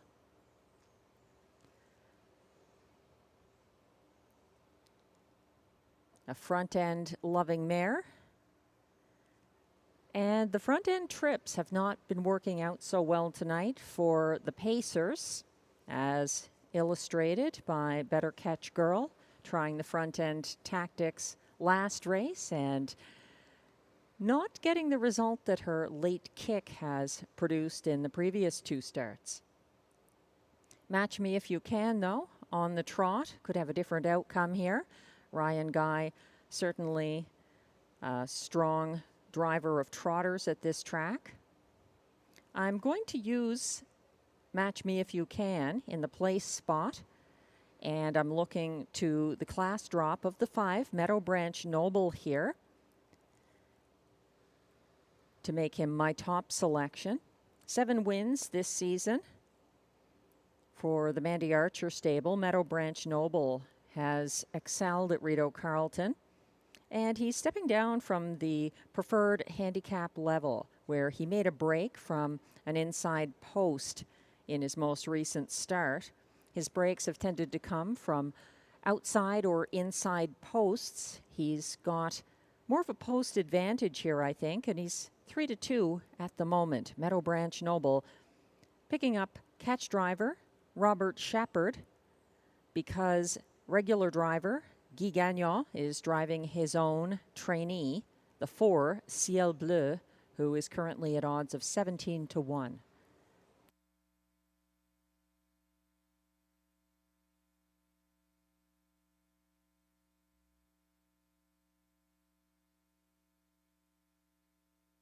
A reminder that Race 8 kicks off the last pick 3 of this Thursday card. And there's exactor, triactor, and superfecta wagering on this field of 7.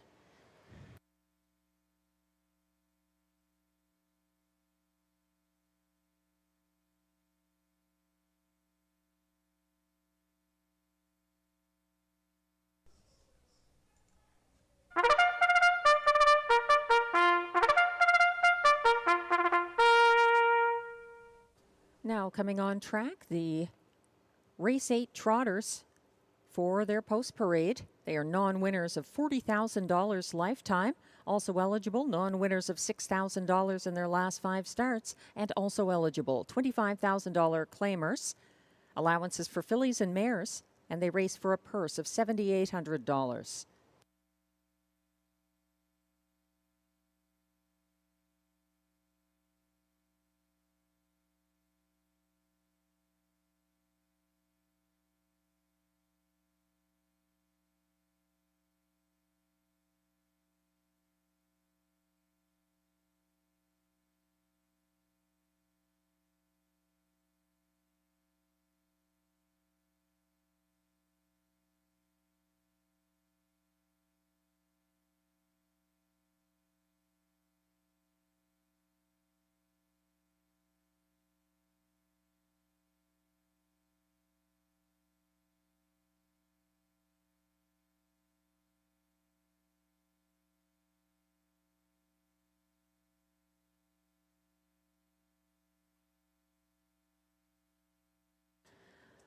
Leading the post parade, the current 4-5 favorite, number 1, Match Me If You Can, owned by trainer Patrick Dillon with Patty Hoskin, driven by Ryan Guy, and the caretaker is Mike Poirier.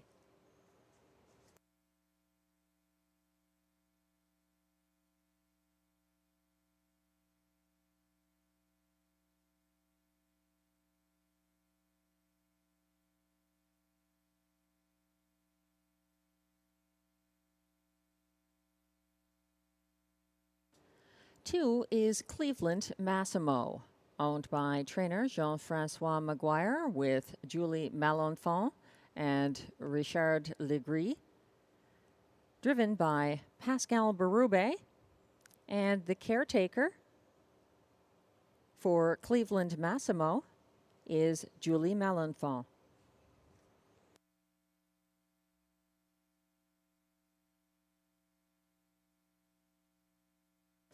Three is Eyes of Justice, owned by Limco Incorporated, trained by Vic Putty, driven by Jimmy Gagnon, and the caretaker for Eyes of Justice is Jen Smiley.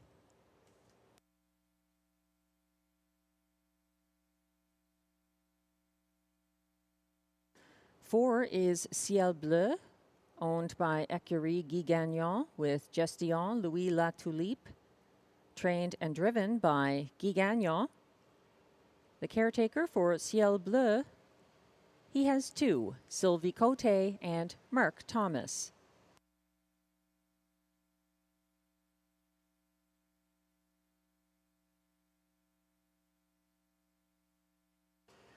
Five is Meadow Branch Noble, owned by Jamie Copley, trained by Mandy Archer, driven by Robert Shepard.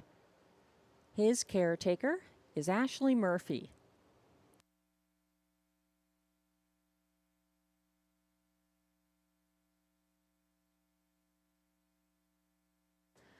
Now coming on track, 6, Southwind Russian, owned by a numbered Quebec corporation, trained and driven by Stéphane Pouliot, and the caretaker for Southwind Russian is Sébastien Blais.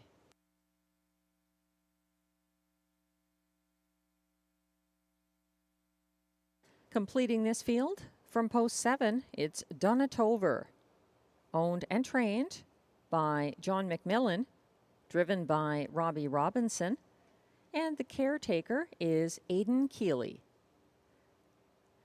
That's the field for race 8, exactor, triactor, superfecta, and late pick 3 wagering.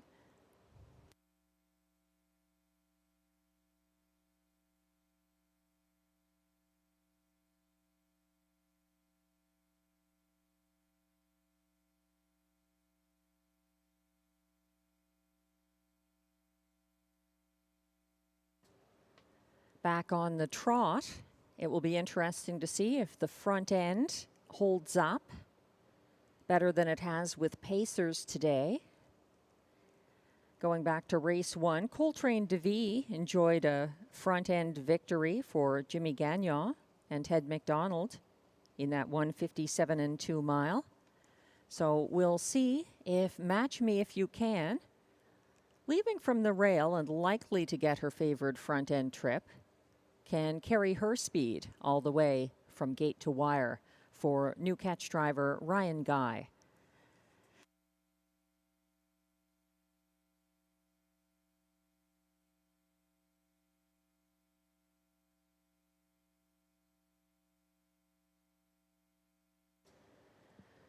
There are quite a few consistent trotters in this field. For instance, the one Match Me If You Can hasn't missed the Rideau Carleton Exactor ever since her July 18th debut here. And the 5 Meadow Branch Noble, his most recent Rideau win was on a class drop from the preferred handicap. And he's getting that again here, the class drop that it may take to get him a victory in his first ever catch drive by Robert Shepard. Interestingly, the 5 Meadow Branch Noble looks like Shepard's choice over Cleveland Massimo, the 2 in this field.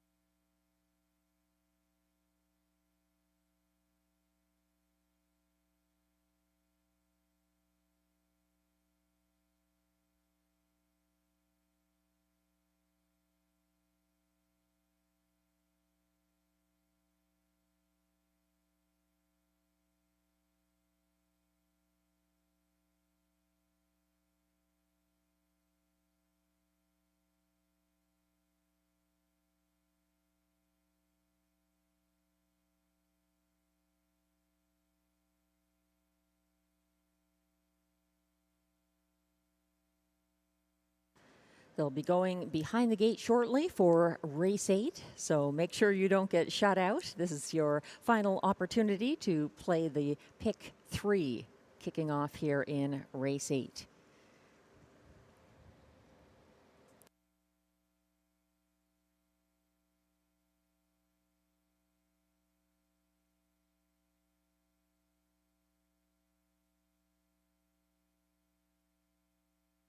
There's steady favoritism for Match Me If You Can from the rail in her debut for catch driver Ryan Guy. The 5 Meadow Branch Noble debuting for Robert Shepard, also second choice throughout the wagering so far. Also getting a bit of attention, the 2, Cleveland Massimo, who loses Robert Shepard to Meadow Branch Noble, but picks up the hot hands of Pascal Berube with 3 driving wins tonight. And then the 3, Eyes of Justice for Jimmy Gagnon, also 5-1, who can't ever be counted out.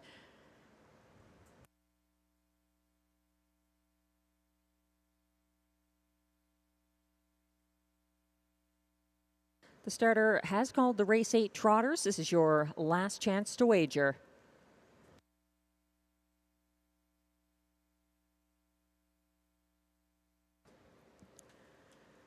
One is Match Me If You Can for Ryan Guy. 2, Cleveland Massimo for Pascal Berube. 3, Eyes of Justice, Jimmy Gagnon. 4, Ciel Bleu for Guy Gagnon. 5, Meadow Branch Noble, Robert Shepard. 6, Southwind Russian, Stefan Pouliot, and on the outside, Done It Over for Robbie Robinson.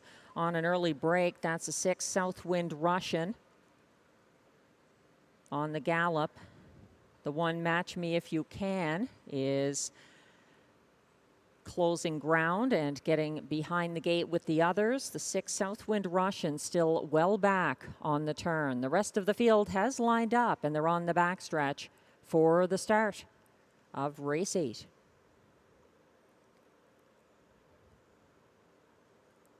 They're off and trotting, leaving from the inside Match Me If You Can and Ryan Guy, and trying to match strides with her early. That is a quickly advancing Meadow Branch Noble for Robert Shepard, who's first over in second and pushing on between horses early and having to backpedal. Ciel Bleu is looking to get behind Eyes of Justice, who stalks from third in the early going. They reached the opening quarter in 27-4 with a new leader as Meadow Branch Noble crossed over for Robert Shepard and now leads by about a length and a half over Match Me If You Can. It's 3 lengths back to Eyes of Justice third, ahead of Ciel Bleu, who found a place along the pylons. Behind him in fifth, Cleveland Massimo. Then it's Donatover, well out of it at the back of the field after the break. That's Southwind Russian. They circle past the half in 56-4, still led by Meadow Branch Noble, with Match Me If You Can keeping up from the pocket, gapping slightly third on the inside. Eyes of Justice advancing now first over into third. On the outside, Ciel Bleu is moving for Guy Gagnon, caught inside and shuffled back fourth. Eyes of Justice second over and gaining ground from fifth. Cleveland Massimo at the back. That's Donatover and well out of it far back. Southwind Russian 126 flat at 3/4, and it's stacking up for a stretch showdown once again as Meadow Branch Noble leads the way for Robert Shepard, leaving the pocket. Match Me If You Can for Ryan Guy, doing her best, but the class dropper has the advantage tonight. Opening up, Meadow Branch Noble wins by 3 over Match Me If You Can, possibly Eyes of Justice getting up there. It's a place photo, and then Cleveland Massimo for fourth, 154-4.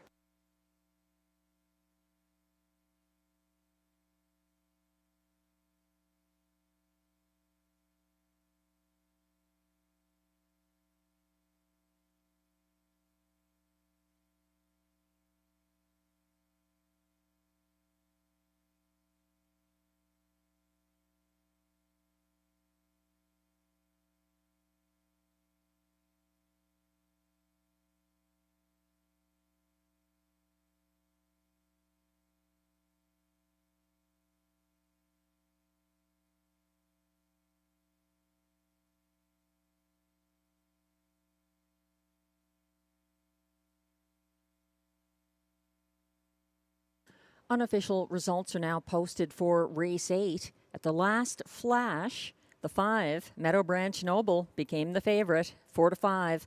He's the winner for Robert Shepard. Finishing second was 1, Match Me If You Can. Third was 3, Eyes of Justice. Fourth was the 2, Cleveland Massimo. Hold all tickets. Results remain unofficial.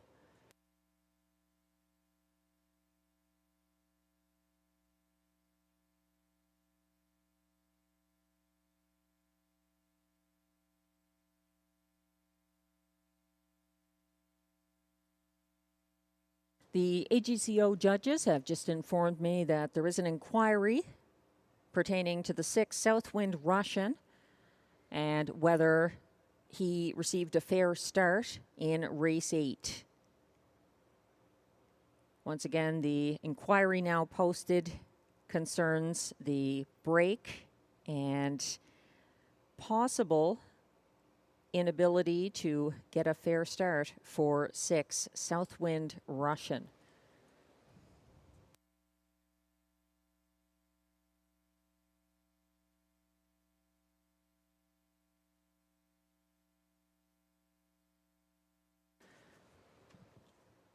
Now coming back to the Rideau Carleton winner's circle with his entourage. It's unofficial. Race 8 winner, number 5, Meadow Branch Noble. A 7-year-old, bay gelding by Explosive Matter out of Wenmar's Memo, owned by Jamie Copley of Kenmore, Ontario, bred by Hans Engren of Abbottstown, Pennsylvania, trained by Mandy Archer, driven to victory by Robert Shepard. In 154-4,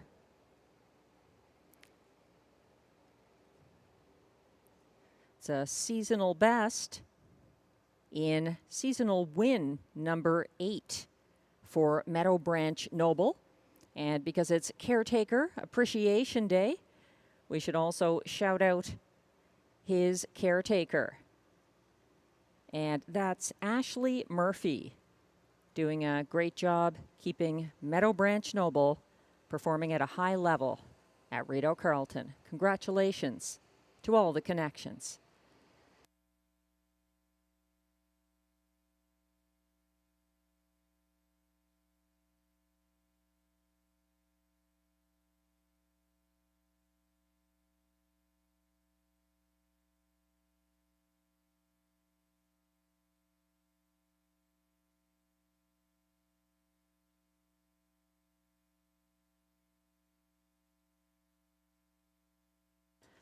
The AGCO judges have updated me on the inquiry about 6 Southwind Russian. Now on screen is footage before the race. Southwind Russian was off stride before the start and did not reach the fair start pole in time to be part of the start with the others. So he will be a full parimutuel refund. That's a 6 Southwind Russian, ruled not to have reached the fair start pole. He did not get a fair start, and he is a complete parimutuel refund.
Race 8 is now official.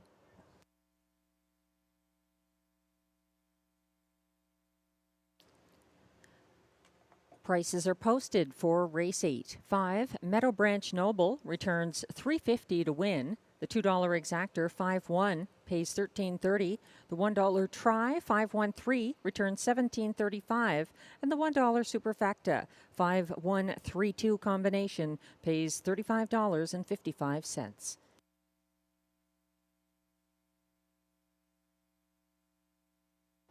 Again, the 6 Southwind Russian was a complete parimutuel refund.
The race 8 rundown is now posted. 1, Match Me If You Can, was second.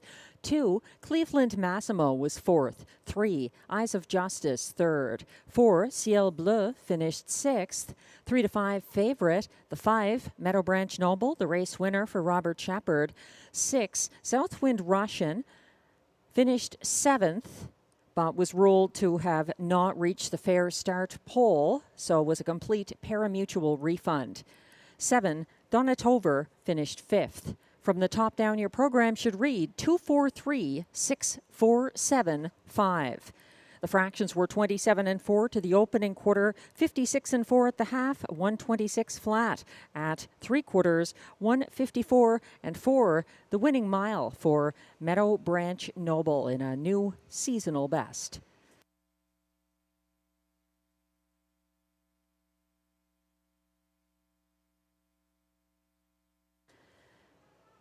Race 9 is coming up next with Exactor, Triactor, Superfecta, and late daily double wagering. No changes in race 9. In race 10, however, the 8 CrossFit is a judge's scratch.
Taking a quick look at the race 9 field from a handicapping perspective before the post parade comes on track. I tend to agree with the popular favorite, 5, Beauty is Blind, 3 to 5 at the moment. She's getting some class relief. She gapped fourth behind early leader Shanghai Blue Beach Sunday at Hippodrome 3R in their Distaff Invitational pace. She got shuffled back and covered up by the second turn. And now Beauty is Blind is reunited with Pascal Berube. She won 2 Hippodrome 3R races on the front end for him this season at lower classification. She gets some class relief here, and it's a quick turnaround for the 5, Beauty is Blind. The mares are approaching the track for the race 9 post parade.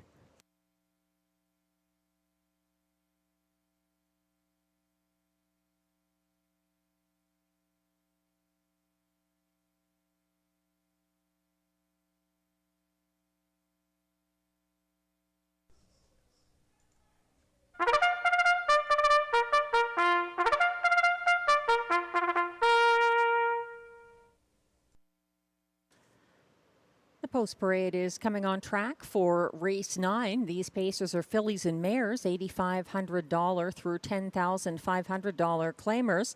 Also eligible non-winners of $2,000 in their last 5 starts who draw in with the $10,500 claimers. They compete for a purse of $6,200.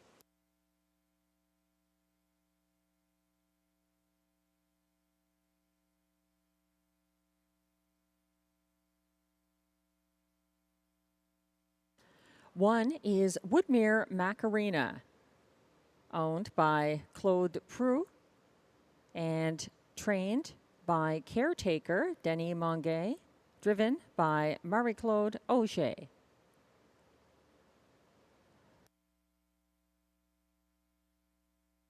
Two is Why Not Hoss, owned by trainer Robert Bernicki, driven by Ryan Guy, and the caretaker for Why Not Hoss is Anne-Marie Turenne.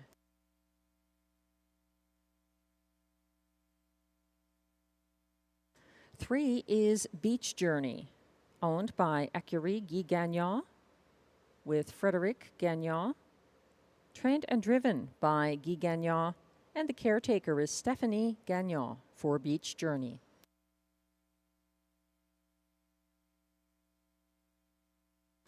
Four is Dolly Daydream, owned by Jean Allaire with trainer Jean-Francois Maguire. Jimmy Gagnon is in the sulky. Julie Malenfant is the caretaker for Dolly Daydream.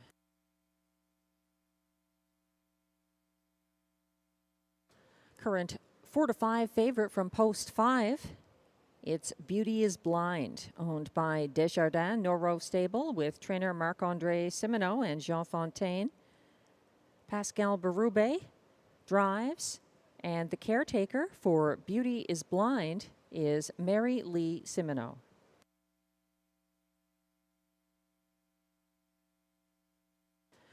Completing the field from post 6, Darker Shade of Pale, owned by Keith Castle, trained by Macy Castle Smythe, and driven by Robert Shepard. Katrina Butler, I should say, is the caretaker for Darker Shade of Pale. That's the field for race 9. Exactor, triactor, superfecta, and late daily double wagering. No changes.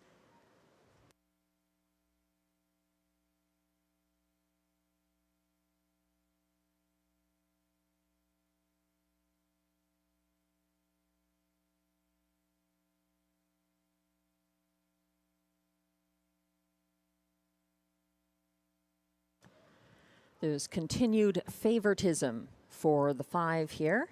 Beauty is Blind, getting the class relief after the filly and mare invitational pace on Sunday at Hippodrome 3R.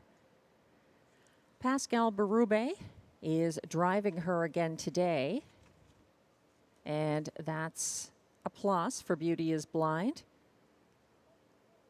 Her most recent couple of wins at Hippodrome 3R were for Pascal Berube. Louis-Philippe Bois was in the bike on Sunday when Beauty of Blind ended up a good third behind Wreck Time. I seem to recall there was no show wagering that race as well on Sunday at Hippodrome 3R for that invitational. That's how strong Wreck Time was as the favorite there. So some class relief for Beauty is Blind. Some others getting attention here. 9-2 odds on 2 Why Not Hoss, who sat single file 4th behind Beef and Cheddar in the Coville Cup September 1st. She tipped first over past the half, flushed out Jim's Big Thrill on the backstretch, and then back down on the last turn. But she still rallied widest of all for show. It was quite an impressive mile by Why Not Hoss, and Ryan Guy is driving her today instead of Phil Reed, who took the lines for the Coville Cup tournament. 4-1 at the moment on the 2 Why Not Hoss.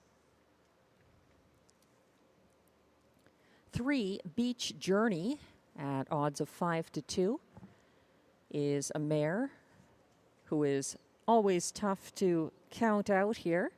She and Guy Gagnon cleared Woodmere Macarena to make front on the first turn here August 29th. And then they just wired that field, holding off a mild first overbid by Woodmere Macarena in the stretch. Woodmere Macarena, it should be noted, is Lasix free after a couple of medication-related scratches in her last 2 starts.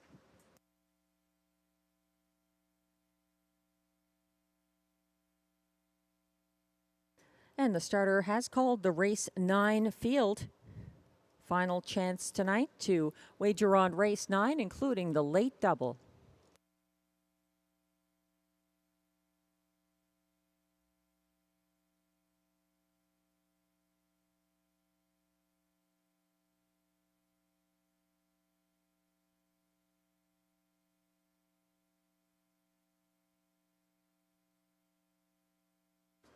The mares are lining up behind the gate. 1 is Woodmere Macarena for Marie-Claude Auger. 2, Why Not Hoss for Ryan Guy. 3, Beach Journey, Guy Gagnon. 4, Dolly Daydream, Jimmy Gagnon. 5, Beauty is Blind, Pascal Berube. And on the outside is 6, Darker Shade of Pale for Robert Shepard.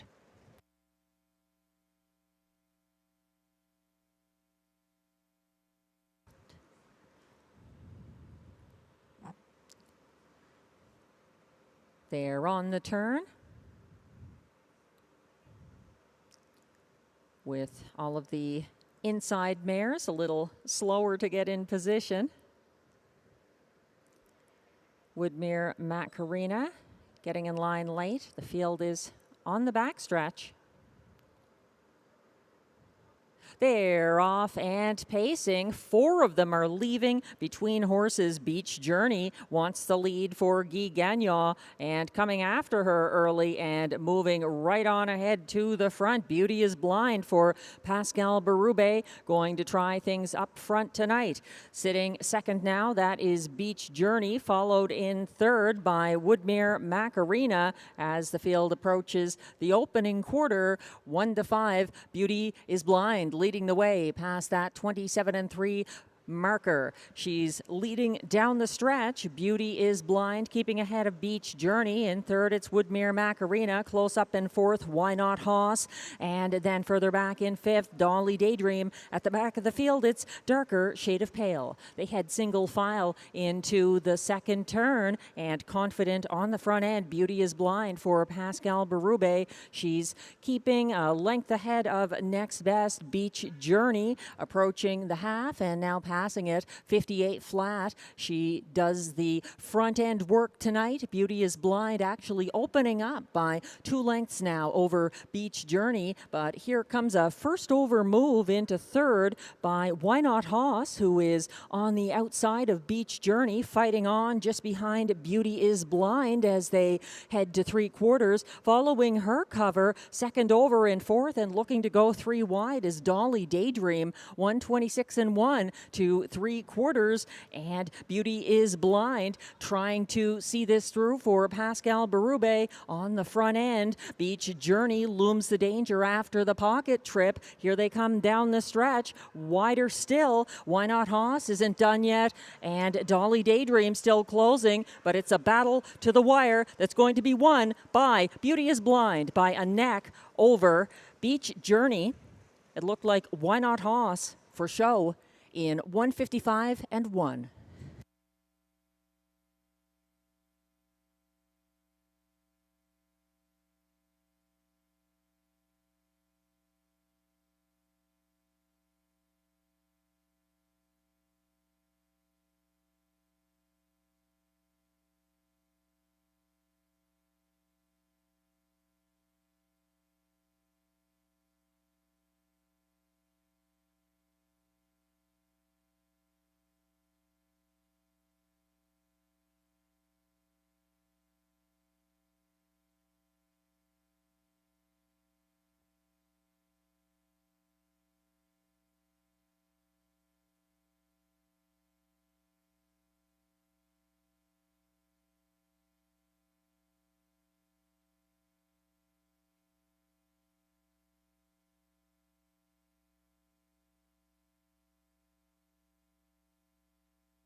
Now coming back to the Rideau Carleton Winner's Circle.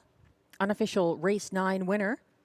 1-5 favorite, number 5, Beauty is Blind. A 7-year-old bay mare by Better Than Cheddar out of Fast Ruffles, owned by Desjardins Noro Stable. And Marc-André Simoneau with Jean Fontaine of Quebec. Beauty is Blind was bred by Delaware Valley University, trained by Marc-André Simoneau. She's a 155-1 winner. The 4th win of this card for Pascal Berube. And on this National Caretaker Appreciation Day, we also salute Beauty is Blind's caretaker, Mary Lee Simoneau.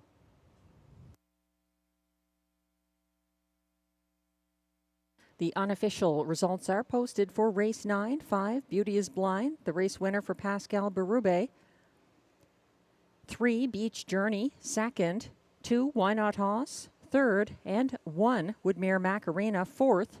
Results are official. Prices are posted. 5, Beauty is Blind pays $2.60 to win. The $2 exactor, 5-3 combination pays $7. The $1 try, 532, returns $9. The $1 superfecta, 5321, pays $36.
The race 9 rundown is now on your screens. 1, Woodmere Macarena was 4th. 2, Why Not Hoss, 3rd. 3, Beach Journey, 2nd. 4, Dolly Daydream finished 5th. 5, Beauty is Blind, the race winner for Pascal Berube. And 6, Darker Shade of Pale was 6th. From the top down, your program should read 432-516. The fractions were 27-3 to the quarter, 58 flat at the half, 126-1 at 3/4, 155-1. The winning mile for Beauty is Blind. That's also the 4th win of this card for Pascal Berube, putting on a clinic.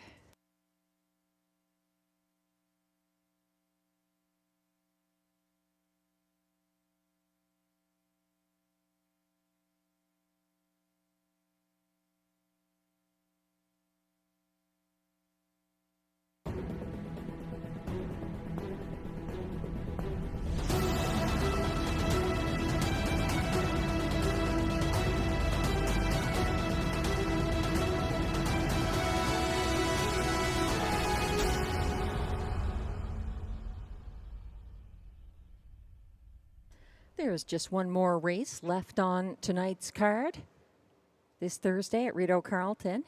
Thanks again to everyone joining us in person or online or at the OTB. Race 10, we're back to the Trotters, and it's a field that's scratched down to 7. The 8 CrossFit is a judge's scratch. No other changes. It's the second leg of the late daily double. There's also exactor, triactor, and high five wagering here.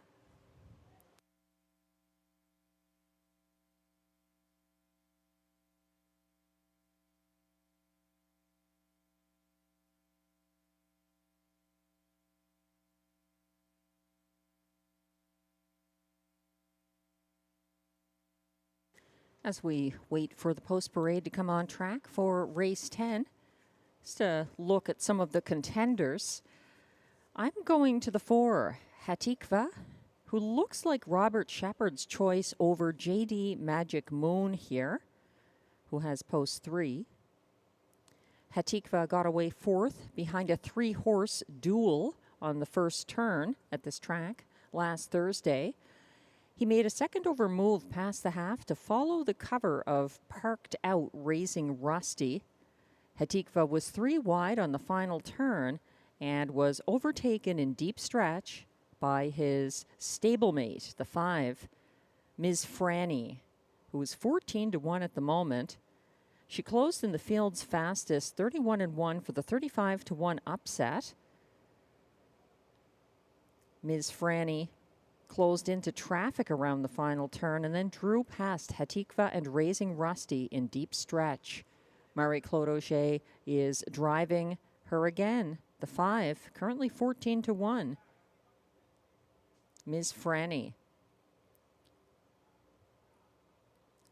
The 3, JD Magic Moon, won his first ever Rideau qualifier on March 8th, 2023. And it was for Robbie Robinson, who's driving him here. JD Magic Moon has some class and post relief, but he's light on wins ever since a 4-race March win streak at Western Fair. He's a strong closer. He's 8-1 at the moment. The post parade is coming on track for race 10.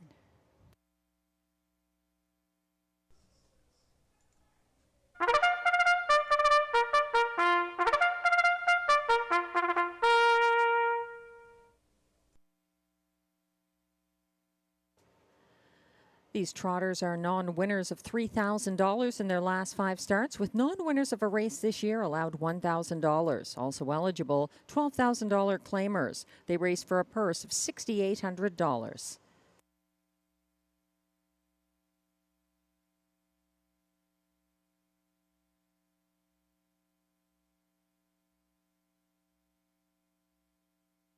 As John McMillan would say, it's the Robbie D'Alessandro trot. And leading the post parade, it's the 1, Mask of Zorro, owned by trainer Benoit Hebert, along with Eric Lafleur.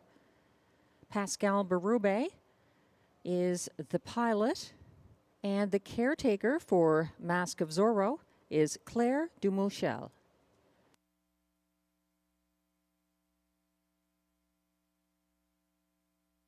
Two is Bet on a Wheelin', owned by Claude Thibault with Martin Bilodeau.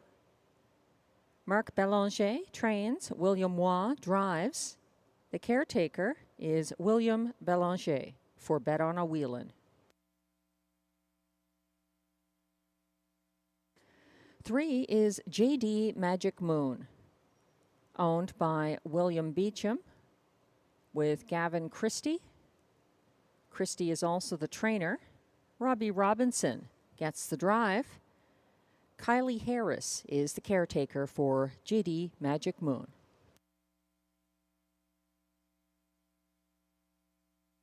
4 is Hatikva, owned by Michael and Sam Sergi. Sam Sergi is the trainer. Robert Shepard drives. And the caretaker is Lucy Lamarche.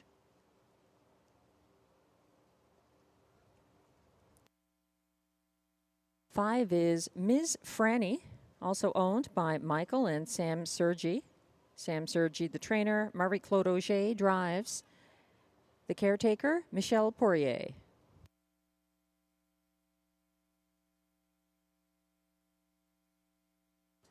Six, Incredible Hall, returns to Lasix. He is owned by Paul Smythe, trained by Drew Smythe, driven by Jimmy Gagnon, and the caretaker is Linda Smythe.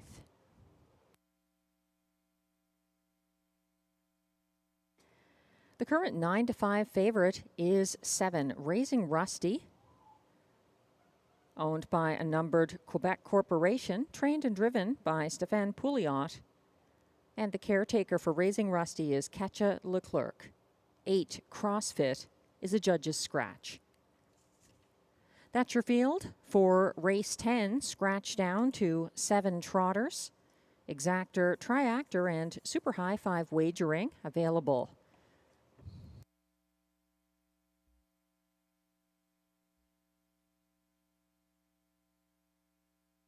Thanks again to all the caretakers for everything you do every day. We hope you enjoyed your Caretaker Appreciation Day 2024 at Rideau Carleton. And thank you again to the supporters of this annual event who contributed some gifts to thank the caretakers who make sure the Rideau Carleton horses stay sound, healthy, and happy in their racing careers and beyond.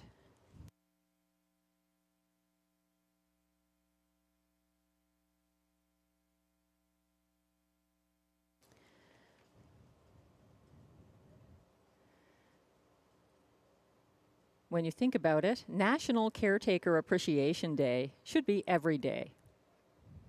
Here's to the grooms and caretakers of the racehorses.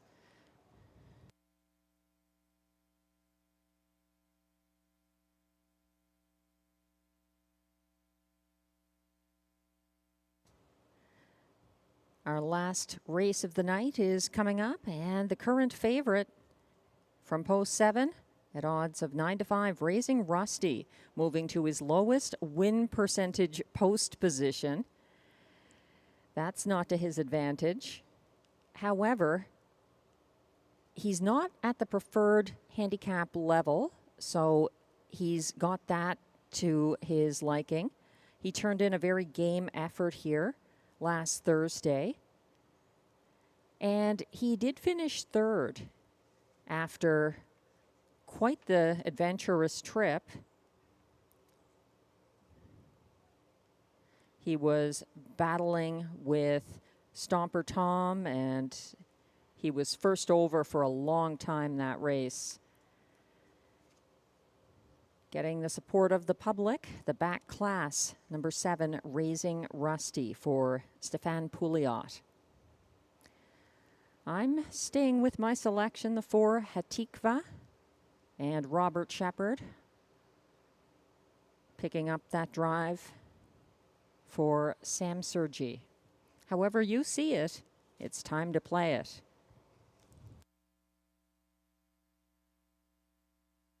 Because the starter has called the race 10 trotters.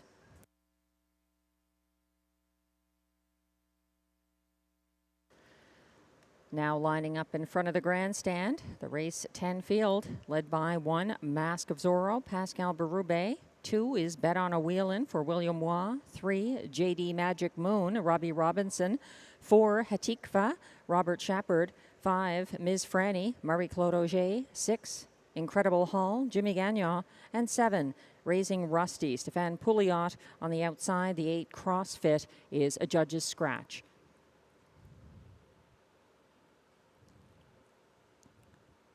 They're on the turn with Raising Rusty a little behind the others as they pull onto the backstretch. Approaching the start.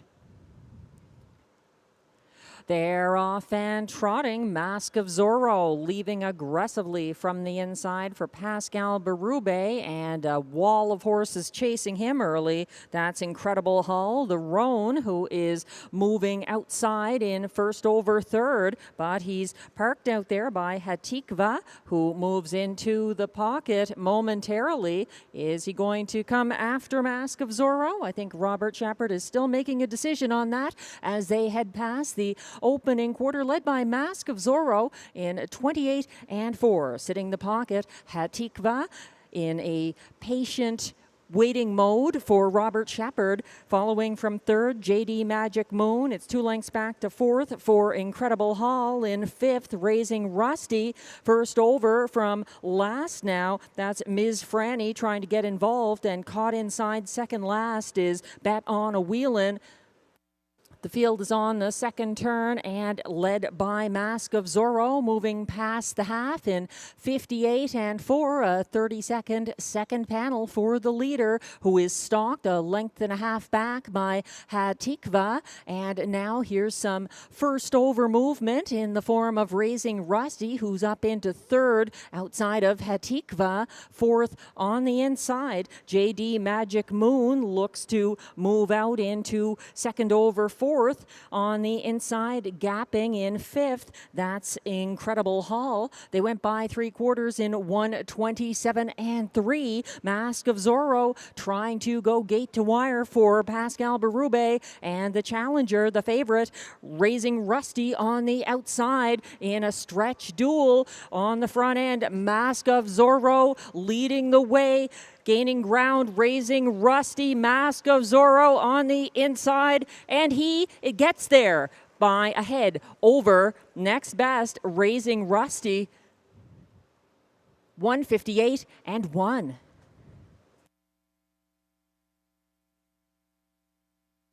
A number of contenders there for show.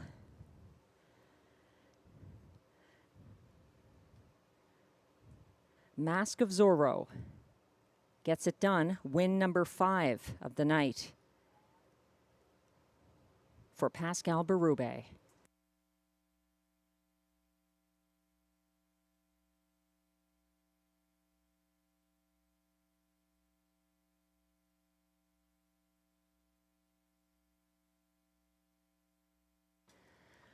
Unofficial results are now posted. 1, Mask of Zorro, the race winner for Pascal Berube. 7-5 favorite, number 7. Raising Rusty, second.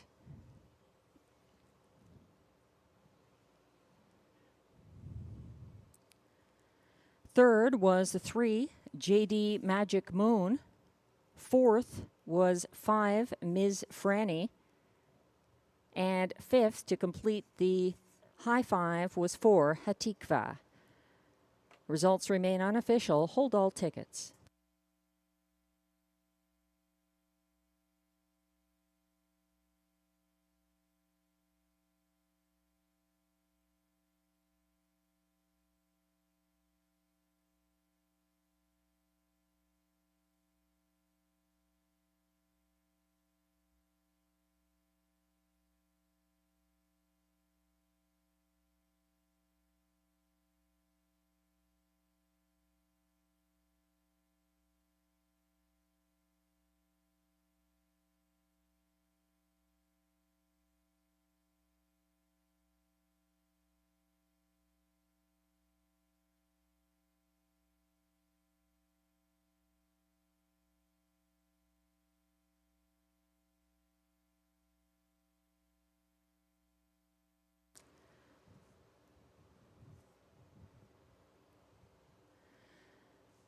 Now coming back to the Rideau Carleton Winners Circle.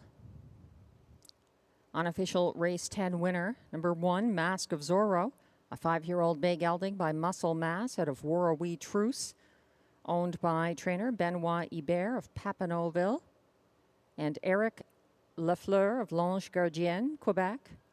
Mask of Zorro was bred by Warrawee Farm of Rockwood, Ontario. Driven to victory by Pascal Berube. It's a second win this season for Mask of Zorro. And the 5th driving win of the card for Pascal Berube. 5 wins on a 10-race card. Very impressive indeed. Congratulations to Mask of Zorro, his connections, and especially driver Pascal Berube and caretaker Claire Dumochel for Mask of Zorro.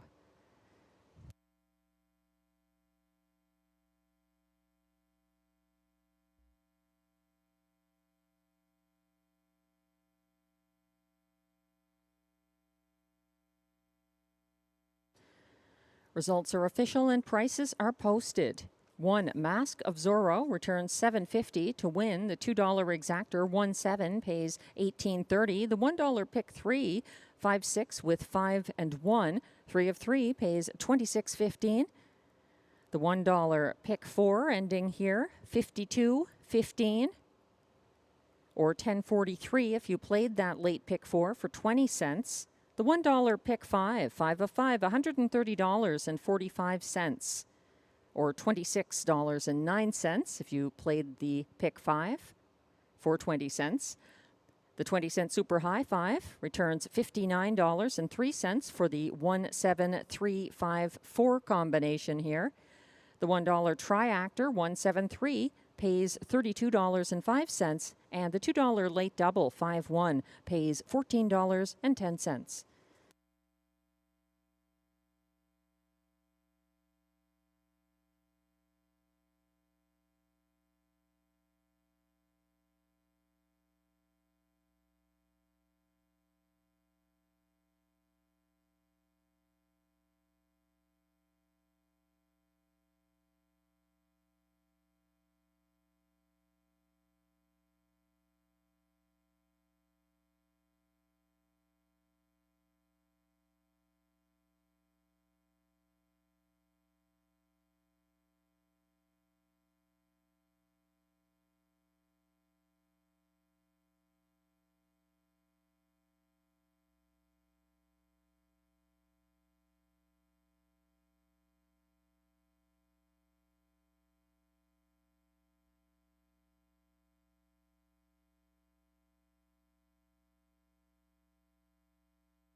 The race 10 rundown is now on your screens. 1, Mask of Zorro, the race winner for Pascal Berube.